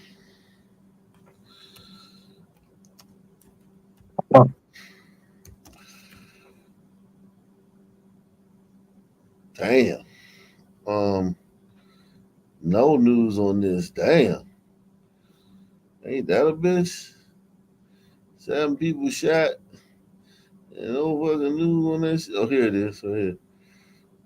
Now to Georgia, where a 15-year-old is dead and multiple others are injured after a shooting at a nightclub. Officials in Elbert County A 15-year-old is dead after shooting at a nightclub. What the fuck? So this is now to Georgia, where a 15-year-old is dead and multiple others are injured after. Hold on, where's that? It's over here. So Atlanta's right here. This is Atlanta. So yeah, this is near South Carolina, like I guess Savannah. What's that? Is that Augusta? That's Savannah, right? Yeah, Savannah. Yeah, I think Augusta's the other way. Yeah. Where a 15-year-old is dead and multiple others are injured after a shooting at a nightclub. Officials in Elbert County received the call before midnight on Saturday at 7 Grand nightclub. According to deputies, the shooting harmed 8 victims who they say are mostly teenagers. 5 people were shot and a teenager died. Hart County schools later confirmed the student as Bryson Jordan of Hart Academy. School officials said on Bryson. Bry's son? That doesn't roll off your tongue. Like it feels forced, like Bryson. Yeah, should have been Bryson, but I feel like they just wanted to be extra for no reason. Yeah, exactly. That's 2 names mixed together. Y'all know that. Is there a particular reason? Like I noticed this with sons, like sons will go to nightclubs when they're like still kids. Like what the fuck is up with that? Because the 15-year-old gotta stay with the 18-year-old, 19-year-old cousins, and the 18 and 19-year-old cousins want to go to the club, and then okay, fake IDs and shit. I never thought of that. But like a son like kid, male or female, will just go to a fucking club. I don't know. Well, when I grew up, I didn't know any white people who did that shit when they were like 14. Yeah, this nigga young as hell. Yeah, but we like to party, you know what I'm saying? Like, yeah, I've noticed. How could you not notice? Right. So it's like they pick it up young. They see us partying in the house. The house parties be shit. You think these club parties be something? The house parties be. That's where they learn it. That's where we learn it. I've seen it firsthand, man. When I was in middle school, that was like the first time I went to a mixed school, right? And like at the dances in the gym, all the white kids were like really, really awkward and like standing just around. like they couldn't do shit. And then the black kids were like grinding on each other, like basically having like it's like, yo, like there could have been no way you could not notice like we're different. The gliders waited until high school to do that. Yeah. It took gliders like another 2-3 more years to get to that stage. Yo, even then, we never get to like the most animalistic, like fucking Jamaican daggering type of shit. That's Yo, those Jamaican niggas be fucking wild. No, they be helicopter bitches on top of tables and shit. Like them niggas. No, Jamaicans are an outlier, dog. You can't just throw them in with sons, bro. Them niggas is different. Go music. Go jumps, man. You've been listen, sons. When I grew up, man, I always thought something was wrong with that. I ain't even gonna lie. I always thought something was odd about that. Like the fact that our dancing is a bitch rubbing her butt against your hard dick. And it's like, then she'll go do that to another guy. Yeah, bro, like the whole night. All night she just rubbing her ass against hard dicks. Oh, that's dancing in like 7th grade and shit. I thought that shit was weird too. Like I'm like, wait, this is like, but that's dancing to niggas, dog. Just grinding on bitches, dog. I don't dance separated. Like if you try to dance with a girl and you separate it, at some point she gonna turn around and put that ass on you. You can't just dance with a black girl and just like she gonna put that ass on you at some point. Trust me. All the I never not cultural like things. Like that's one of them that I'm down with. I enjoyed that at the time. I've always liked. Yeah, I didn't dislike it. I just thought that it was peculiar. You know what I'm saying? Like compared to other group, like there's no other group Like I just thought it was. I was just like, damn, that's like literally that's like That's standard though. That's like standard dancing. That's like exactly. Yeah, but That's how in you dance. Like if you was like I used to go to well, you remember this club H2O back in the day. Yeah. And like the kind of upscale club, you know what I'm saying? I would go, and it's you know the upscale DC crowd where it's like, you know, like I said, $200,000 a year jobs and they got you know, Mercedes Benz, the living in PG County and all that shit. And listen, those motherfuckers dance the exact same way, the exact same way. Yeah, dude, money doesn't change shit. It doesn't change shit, man. There's no like consent is just like y'all don't have consent like we do. It's different. Like a son man will just like grab a bitch's fucking head and just like dunk her. Like he'll do anything. Yo, speaking of this, like sons doing this shit, man. Yo, I know y'all been on X and y'all see them videos of them little ass African kids doing the same shit. Them niggas be like 6, 7, 8, grinding on each other and shit, bro. Like this shit is crazy. Yeah, I seen that shit. And even not in like a sexual way, like just little African sons just dancing. Like they're just more like they just have more rhythm. They're just normally like more kinetic. They like to move around. So obviously that's going to include fucking and shit like that, right? Yeah, it's a spirit. It's a spirit. That's a way to put it. Yeah. Yeah, when I was like, bro, when I was like 12, 13, sons was doing all crazy ass dances, bro.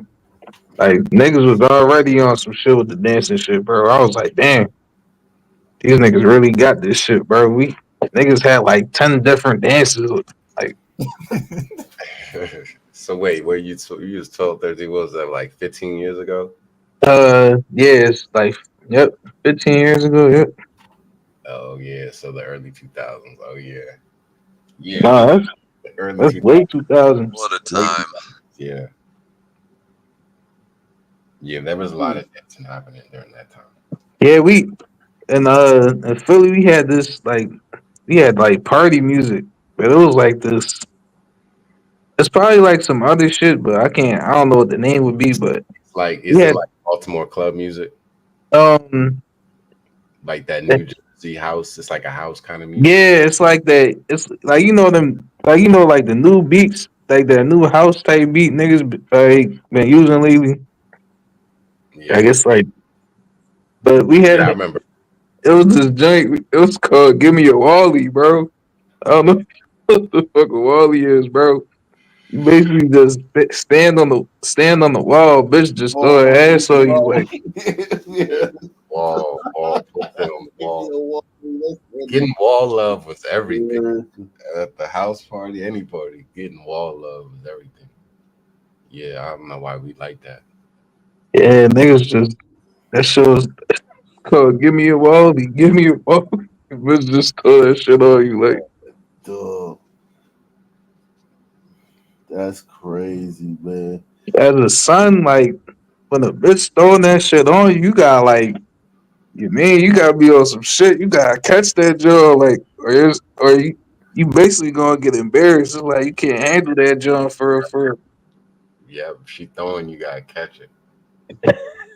And you gotta have rhythm too. Like you can't be all like you can't fuck the rhythm. Off her, yeah. If you mess Bro. up rhythm, she gonna be mad. She gonna be Yeah, bro, that shit is pressure, dog. Like as a glider, you don't know that pressure when the sun woman throwing that ass on you. You gotta have the rhythm. You gotta know how to catch that joint, like, or you gonna fuck the whole dance up, bro. And that could be a difference between you, like, fucking the dance up, and you fuck around digging in them guts, like. But y'all are like natural at it. Like I don't really see many sun men who like are not just naturally into that shit and can just dance and move. Like, and if there are ones that are not natural, they probably like hang out with a full group of gliders anyways. So what's the difference? That's probably true. I would say it's degrees of rhythm. There's degrees of rhythm, though. It's some sons that just got like insane rhythm. Insane, yeah, bro. It's like how, bro. It's like how the rhythm. Yeah, it's like how the fuck are like how are you this good at this shit, bro? And then there's two steppers. It's like I'm a two stepper, man. Yeah. Man. My two-step game strong. Yeah. That's all I'm doing, man, out here in these streets, man. I know a little salsa though. I ain't gonna hold you, man. Them salsa joints be lit. Salsa dance, but that's too much. Man. It's too much coordination. Yeah, man. I know a son, man, that was like sauce and the salsa and shit, bro. I thought that shit was cool, but you know. Yeah, them dudes that can really do it. It's really cool, man, and the ladies love it.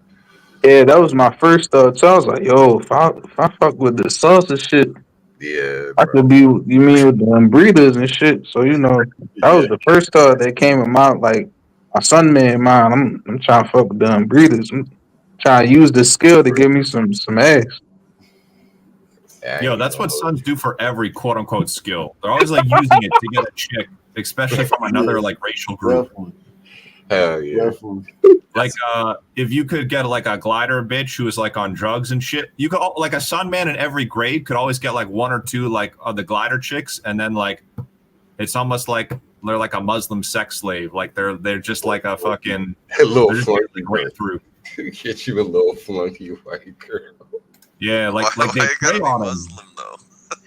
Because like that's what the Muslims used to do. They would like value the white slaves as the highest, like the white glider slaves. Oh yeah, so it's kind of like the same thing. Okay, that makes sense.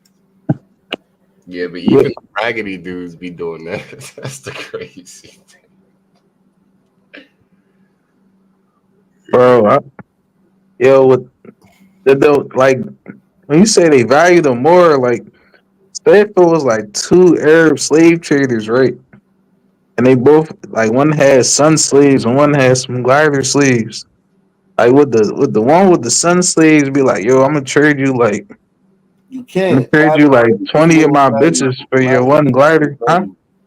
Glider slaves is more valuable in the Arab world than the sun slaves. Sun slaves was, but glider slaves, even when they castrated white male slaves, they only cut the tip of the dick off. They didn't cut the whole. Well, black slaves, they cut everything off, balls and shit. With the glider slaves, they only cut the tip of the dick off. Yeah, but you know, I think they were probably traded, but you know, they were traded at a disproportionate amount. Yeah, that's like sure, for sure. Was it like 20 sun people for like one glider?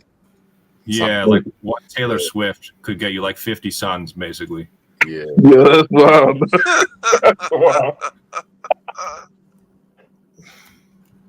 Yeah, man. Listen, white slavery is a big deal, man. That was big business, man. Big business. In 1842 CE, the British Consul General in Morocco wrote a letter to the Sultan to ask him if he had taken any measures to stop slavery, or at least slave trade. The Sultan replied that he did not do anything about it because it had been the norm since the time of the sons of Adam, and no sects of Islam are against it. Hence, he will not permit anything that the Quran forbids, and will not make anything unlawful that the Quran has allowed. In the Sultan's reply, we see the simplest justification, or at least excuse, for almost 1300 years of slavery in the Islamic world.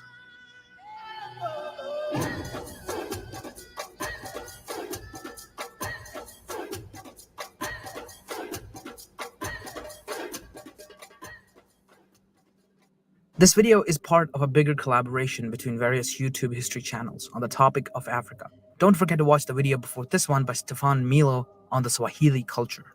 First of all, I've chosen to call this trade the Arab slave trade because Arabs were a key part of this network. Arabs weren't the only people involved in this trade, but still, most of the rulers and raiders involved in the process were Arabs. Most of the important markets were in Arab cities as well. I didn't call it the East African slave trade because it wasn't just done through East Africa. Other trade routes were involved as well. Slavery was already practiced in Arabia and most of the areas that the Muslims conquered in the 7th and 8th centuries. Islam did not abolish slavery, but some regulations were set which were increased upon by the caliphs. There were 4 ways someone could end up a slave. First, a child born to slave parents was a slave. Secondly, someone captured in a jihad against non-Muslims could be made a slave. Third, a slave could be purchased. Or finally, a slave could be given as a tribute. The people living under Islamic rule, Muslim or non-Muslim, could not be enslaved unless they rebelled or they helped an enemy of the state. Bernard Lewis writes, Slaves were excluded from religious functions or from any office involving jurisdiction over others. Their testimony was not admitted at judicial proceedings. In penal law, the penalty for an offense against a person, a fine or bloodwit, was for a slave half of that for a free man.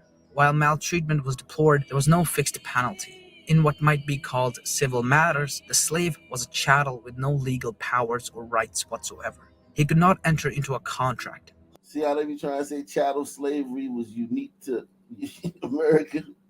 Right. Yeah, niggas gotta have the worst slavery. Yeah, how do Hold like what's it property. like in the Sun community? Like, do they even acknowledge this? Like, They I know don't even most know. Suns, like, The average son isn't even like, I'm talking about, like they don't have a clue that this Yeah. happened. well, hold on. Do they know but fail to acknowledge it? No, they don't know. Clue. They They don't don't even Okay. know. It's just completely ignorant. So Yeah. hold on. What if they did know? What do you think would happen? Nothing. Probably, yeah, probably wouldn't change anything. Yeah, You well, can't extort these motherfuckers. You can't extort these motherfuckers for anything, so they wouldn't say anything. They wouldn't care. and the ones They who would do know, they won't talk about it. They just won't talk about it. Yeah. They would definitely, because Islam is also a big thing in the African American community, and this is kind of like as a black eye for Islam, and and plus white people like give you stuff in at least an ear or a hug or a pat on the head for coming to them with grievance. Arabs, they're not like that. There's Spit on nothing you. to get. Yeah. So, and sons intuitively know that, like their soul knows that. You know what I'm saying? Or inherit. If he incurred a fine, his owner was responsible. He was, however, distinctly better off in the matter of rights compared to a Greek or a Roman slave, since Islamic jurists, and not only philosophers and moralists, took down accounts of humanitarian considerations. They laid down, for example, that a master must give his slave medical attention when required, must give him adequate upkeep, and must support him in his old age. If a master defaulted on these and other obligations to his slave, the Qadi could compel him to fulfill them, or else either to sell or emancipate the slave. The master was forbidden to overwork his slave, and if he did so to the point of cruelty, he was liable to a penalty which was, however, discretionary and not prescribed by law. All this shit is propaganda. It's propaganda. They treated their slaves Emancipation? Bullshit. horribly. They treated their slaves like you can't even speak about. A slave could enter into a contract to earn his freedom, in which case his master had no obligation to pay for his upkeep. While in theory the slave could not own property, he could be granted certain rights of ownership, for example, for which he paid a fixed sum to his master. In the Islamic world, various ethnicities were enslaved, not just people of African descent. In fact, they were all considered to have their own advantages. Ibn Batlan, in his handbook, tries to characterize them. He recommends Indians and Nubians as guards of persons or property, as laborers, servants, and eunuchs he recommends Zanj, and as slaves, Turks, and The Zanj is blacks. Slavs. Yes, even white people could be enslaved. However, there was a distinction. The white slaves were called Mamluk, or owned, and the black slaves were called Abd, which means slave. Where white slaves could rise up to respectable positions, the black slaves could not. The Mamluks had their own dynasties in Egypt and India, but the Abd slaves never did. In fact, even in literature or poetry, we hardly... Yeah, man. System. Damn. System. Always been against it. White slaves were called Mamluk, or owned, and the black slaves were called Abd, which means slave. Where white slaves could rise up to respectable positions, the black slaves could not. The Mamluks had their own dynasties in Egypt and India, but the Abd slaves never did. In fact, even in literature or poetry, we hardly find an example of a black man, slave or otherwise, after the Umayyads. Even free Muslim people weren't all treated fairly across the Muslim world, but as always, there were exceptions. An early chronicler, Jashiyari, writes an anecdote about a man called Abdul Hamid, who was apparently the secretary of the last Umayyad caliph. The story goes that the caliph had received a gift of a black slave from a provincial governor. The caliph was unhappy with him and told his secretary to write a letter of gratitude and disparagement. Abdul Hamid wrote, "Had you been able to find a smaller number than one and a worse color than black, you would have sent that as a gift." This story, along with many others, show that Arabs didn't view African slaves particularly nicely and preferred other ethnicities if they could get them. Even in the times of Prophet Muhammad, Byzantine and Persian slaves were found in Arabia. Africans were just one of various slaves available. However, over time, the number of black slaves grew disproportionately. Main reason for that was the stabilization of the frontiers. Turks and Indians started to embrace Islam, and so not many of them could be enslaved. And as jihad slowed down after the 8th century, so did the number of non-white slaves. Mostly against Byzantine and other European states, captured prisoners were ransomed. Yeah, so there you have it, man. You know how it goes down, man. A one-of-a-kind manuscript written by a slave has now been preserved in the Library of Congress. The Arabic language autobiography spent decades in private collections before the library acquired it in 2017. Now it has been digitized for the world to read. And Amna Nawaz reports on the manuscript's remarkable journey for our ongoing arts and culture series, Canvas. Born and raised in West Africa, Omar ibn Said was 37 years old when he was kidnapped and taken to America as a slave in the 1800s. Before I came to the Christian country, my religion was the religion of Muhammad. His autobiography in his native language of Arabic is believed to be the only one of its kind, the original words of a Muslim American slave. Then there came to our place a large army who killed many men and took me and brought me to the Great Sea. His literacy and culture completely goes against, abolishes, one might say, annihilates the narrative that slaves were not capable of culture. In fact, they were persons with distinct histories, abilities, culture, and background. Allah al-Rais has studied and translated the words of Omar ibn Said. They sold me into the hands of the Christians, who bound me and sent me on board a great ship, and we sailed upon the Great Sea a month and a half, when we came to a place called Charleston. He was wealthy and he was highly educated, because in his autobiography he speaks about spending 25 years studying. Mary Jane Deeb is the chief of the African and Middle East Division at the Library of Congress, where Ibn Said's manuscript now lives. So there was a man who's caught at the age of 37, and shipped off to South Carolina, in a country he doesn't know, among people whose language he doesn't know. Ibn Said wrote he was sold to a, quote, small, weak, and wicked man called Johnson.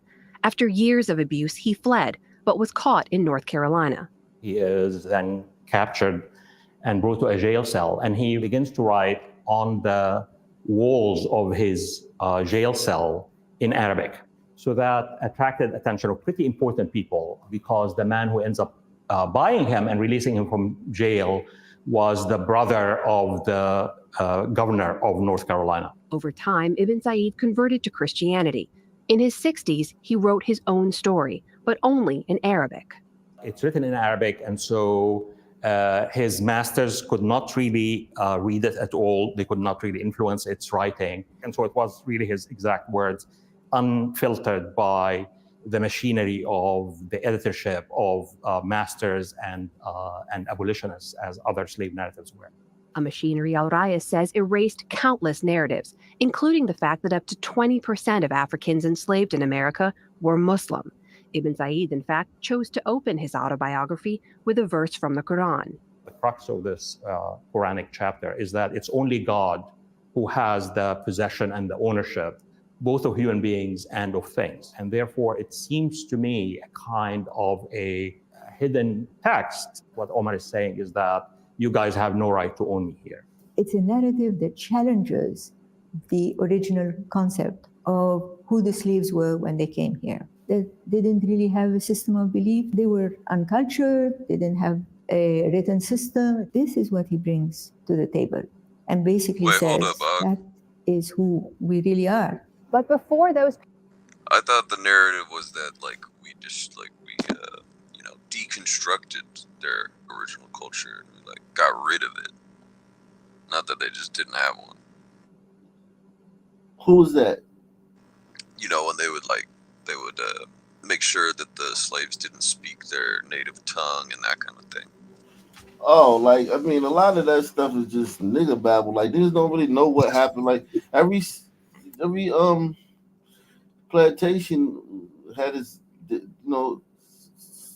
own ways. Masters like some masters let their slaves learn how to read. I mean, some did, some didn't. You know, it depends. Like if you got a sugar plantation, like you know, there's no need to. You have 300 niggas out there on the plantation. There ain't no time to learn none of that stuff. But if you got a couple slaves for you and your family do house chores and stuff, you can get them to let them read. You know, let them learn how to read. It's you know, it depend on who you was and who was your master and where you was in the country. Early on, the Muslims signed a treaty with Nubia, where Nubia would.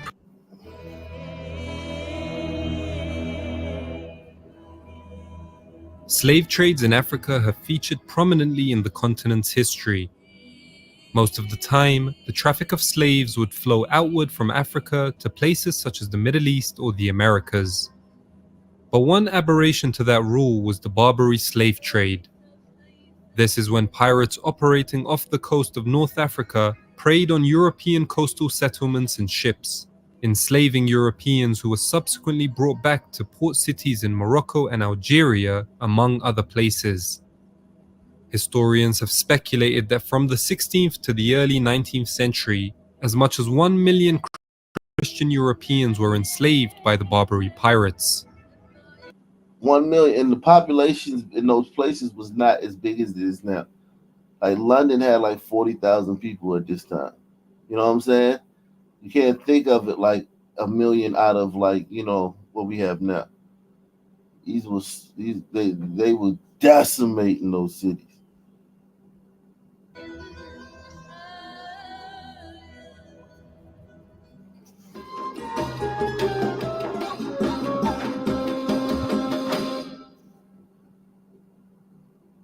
This video is brought to you by Nominal, the Arabic-inspired jewelry brand that emphasizes minimalism and a modern twist on meaningful accessories.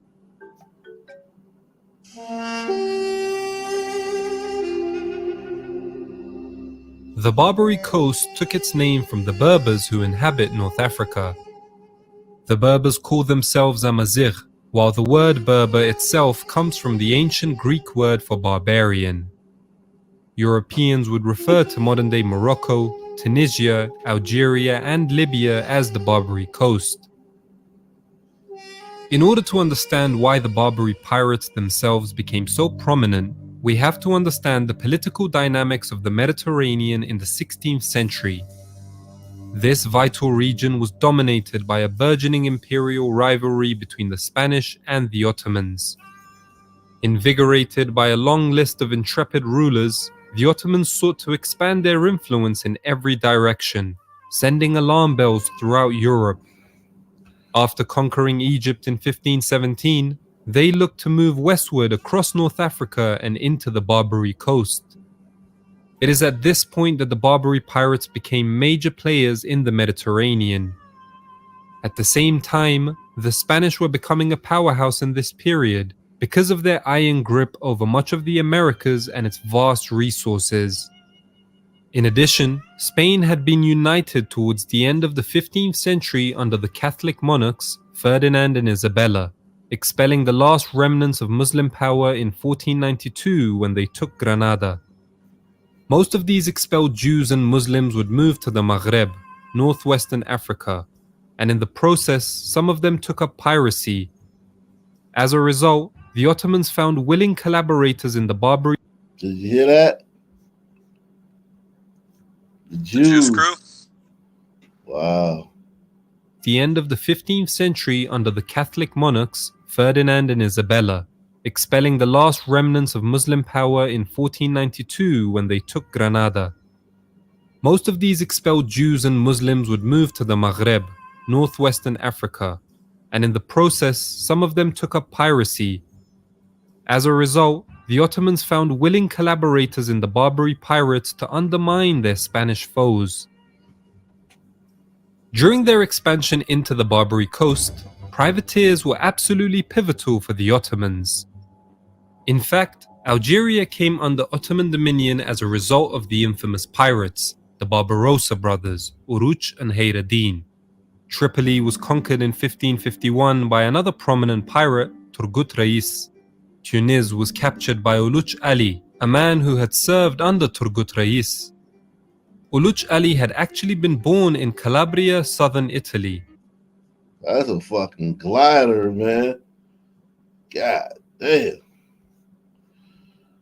That's a glider, man, who lived in North Africa. Yeah. Fuck. Strong nose. Christened with the name Giovanni, And he was going back and he was a coon. He was a white coon, a woon. Dionigi Galeni, before being taken as a slave by Barbary pirates under the command of Hayreddin Barbarossa. He would remain a galley slave for the next few years, but you know about the galley slaves. We did that, right? This is how they moved the boats. Yeah, chained to the boat. They never got up. You never got up out of your seat. You lived in your seat. You never got up to use the bathroom, never got up to eat. Damn. You were chained to your seat for your whole life. The only way you got clean is from the rain. But usually they were under. Sometimes they were under the belly of the ship. Yeah. This ship they were on top. But this is how ships moved in those days. They didn't have sails. Sailboats is relatively recent, man. I think sailboats come along around the time 1300s and shit like that. But before that, this is how you move boats. Would convert to Islam and was freed from slavery soon after. The conversion to Islam was a common route taken by non-Muslim slaves who wanted to gain freedom. Afterwards, Uluç Ali would become a privateer under the famed Turgut Reis, and from there go on to attain the highest position possible in the Ottoman Navy, demonstrating just how much a person could climb up the social ladder despite being a slave. In the late 1570s, the Ottomans and Spanish signed a truce which would see a reduction of hostilities between the two states in the Mediterranean. At the same time, the Ottoman Barbary coast states of Tripoli, Tunis, and Algiers gained greater autonomy from Constantinople. This meant that the activity of the Barbary pirates would become less focused on achieving political goals and more so on the economic benefit of plunder. This decrease in Ottoman central authority allowed the Barbary pirates to focus very heavily on their most lucrative business, slavery. Pirate raids were such a big issue that coastal settlements along the Mediterranean coasts of Spain, France, and Italy suffered depopulation.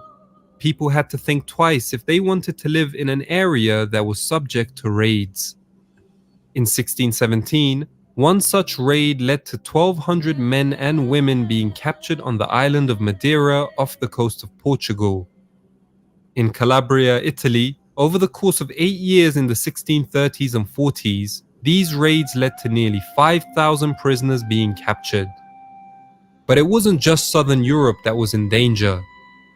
The intrepid Barbary pirates sailed into the Atlantic Ocean and raided northern Europe as well. The coastal towns of England and the Netherlands were not safe. In 1640, Barbary pirates captured 60 men, women and children from the Cornish coast in England, whilst the following year saw them capture the John Filmer ship, resulting in 120 passengers being enslaved. Numerically speaking, capturing ships resulted in a high number of slaves since each would often have dozens of crew members and passengers. And the fact that each year the Barbary pirates could capture dozens, sometimes hundreds of ships. Between 1606 and 1609, the English Royal Navy lost 466 ships to Algerian pirates. Over the course of the next decade, this number would more than double when taking into account ships from Spain, France, and the Netherlands. Piracy and slave-taking from coastal regions was such a problem in southern Europe that the Trinitarian religious order spent much of its efforts to free captives by collecting ransom money. This development saw parallels in northern Europe where the concept of Sklavenkasse or slave fund arose. This was a ransom insurance scheme popular amongst many German city-states to pay ransom for Europeans captured by Barbary pirates. It should be stated that the religious dimension of the slave trade is sometimes overhyped and generally misunderstood. There certainly was an element of religiosity involved. Islamic law gives the injunction that enslavement can only be carried out on non-Muslims and in specific conditions, such as war. But it is hard to determine the primary motivations of the principal actors involved in the Barbary slave trade. For the Ottoman Sultan, his patronage of the pirates would undoubtedly have been motivated by a desire to weaken European powers, who often banded together to form military coalitions against him, whilst the pirates themselves likely saw the enslavement as a means of procuring money. The financial allure of piracy is highlighted by the fact that a growing number of European pirates traveled to the Barbary coast to seek their fortune. Specifically, English and Dutch privateers became prominent players in Barbary piracy by the early 17th century. Among them was Jack Ward, a former Elizabethan privateer who in the Stuart era reached Saleh in Morocco and continued his piracy. Changing his name to Yusuf Rais upon his conversion to Islam, Ward moved to Tunis in 1607 and used the port as his base until retiring in 1622, reportedly amassing a huge fortune. In 1627, there was a raid on Iceland, whilst the daring pirates led a raid on the village of Baltimore in Ireland in 1631. Both of these were led by a Dutchman, Jan Janson. Initially a Dutch privateer, Janssen turned Turk, a way of saying he became Muslim when he was captured by the Barbary pirates in 1618. Changing his name to Murat Rais, he would go on to become the first president of the Pirate Republic of Saleh, a city that was literally run by the prophets of piracy. There were numerous other prominent Dutch pirates such as Simon Danziger and Ivan de Van Boer. Wow. See, it So seems basically, to me, the gliders would like self-snitch after getting caught. They'd be like, all right, fuck it. You got me. I'll be a Sandman now. Yep. Yeah, that's crazy how all these gliders is saying, yo, I'm a goddamn, I'm a Muslim now. Yeah, I'm a Turk. I'm Like a- gliders, though, we don't give the Spanish like their flowers for like defending. A lot of this shit was defended by the Spanish, not by like the northern gliders, right? Armada. Yeah. Yeah, that's true. Man, the Spain's right there, so they had to. Yeah. Yeah, they put in work. Respect. seems like Shout out Christopher Columbus. the scale of the slave trade and the industry in this part of the world, I think it's much larger than the Confederacy, for example. Oh yeah, I mean they were like wiping out whole towns. But it is interesting that the Jews, they kicked the Jews out. A lot of them were Jews, man. That's crazy. Jews. And they got their revenge. Yeah, man, that shit is crazy, man. That's another way a lot of them probably gained wealth. You know what I'm saying? Through that. Wow, interesting, man. White slavery, man. Salute to my man, Gunfire Eruption. He said that story reminded me of the judge rebukes victims in court, stirs racist backlash. Video on YouTube where the black judge calls the white kid racist. Salute to you, man. Salute to salute to my man Andy Armour Pledge. Shout out to you, man. Thank you for taking the $5 challenge, man. Yeah, guys, salute. Any final thoughts, man? I learned a lot tonight. Yeah, this was a lot. That's what's up. Make sure y'all take the $5 challenge if you learned something. If you learned something on Arc Nation, man, take the $5 challenge one day, man. Salute. Same black time, same black channel. I'm out of here. Yeah, I love the history episodes. Thanks, Ark.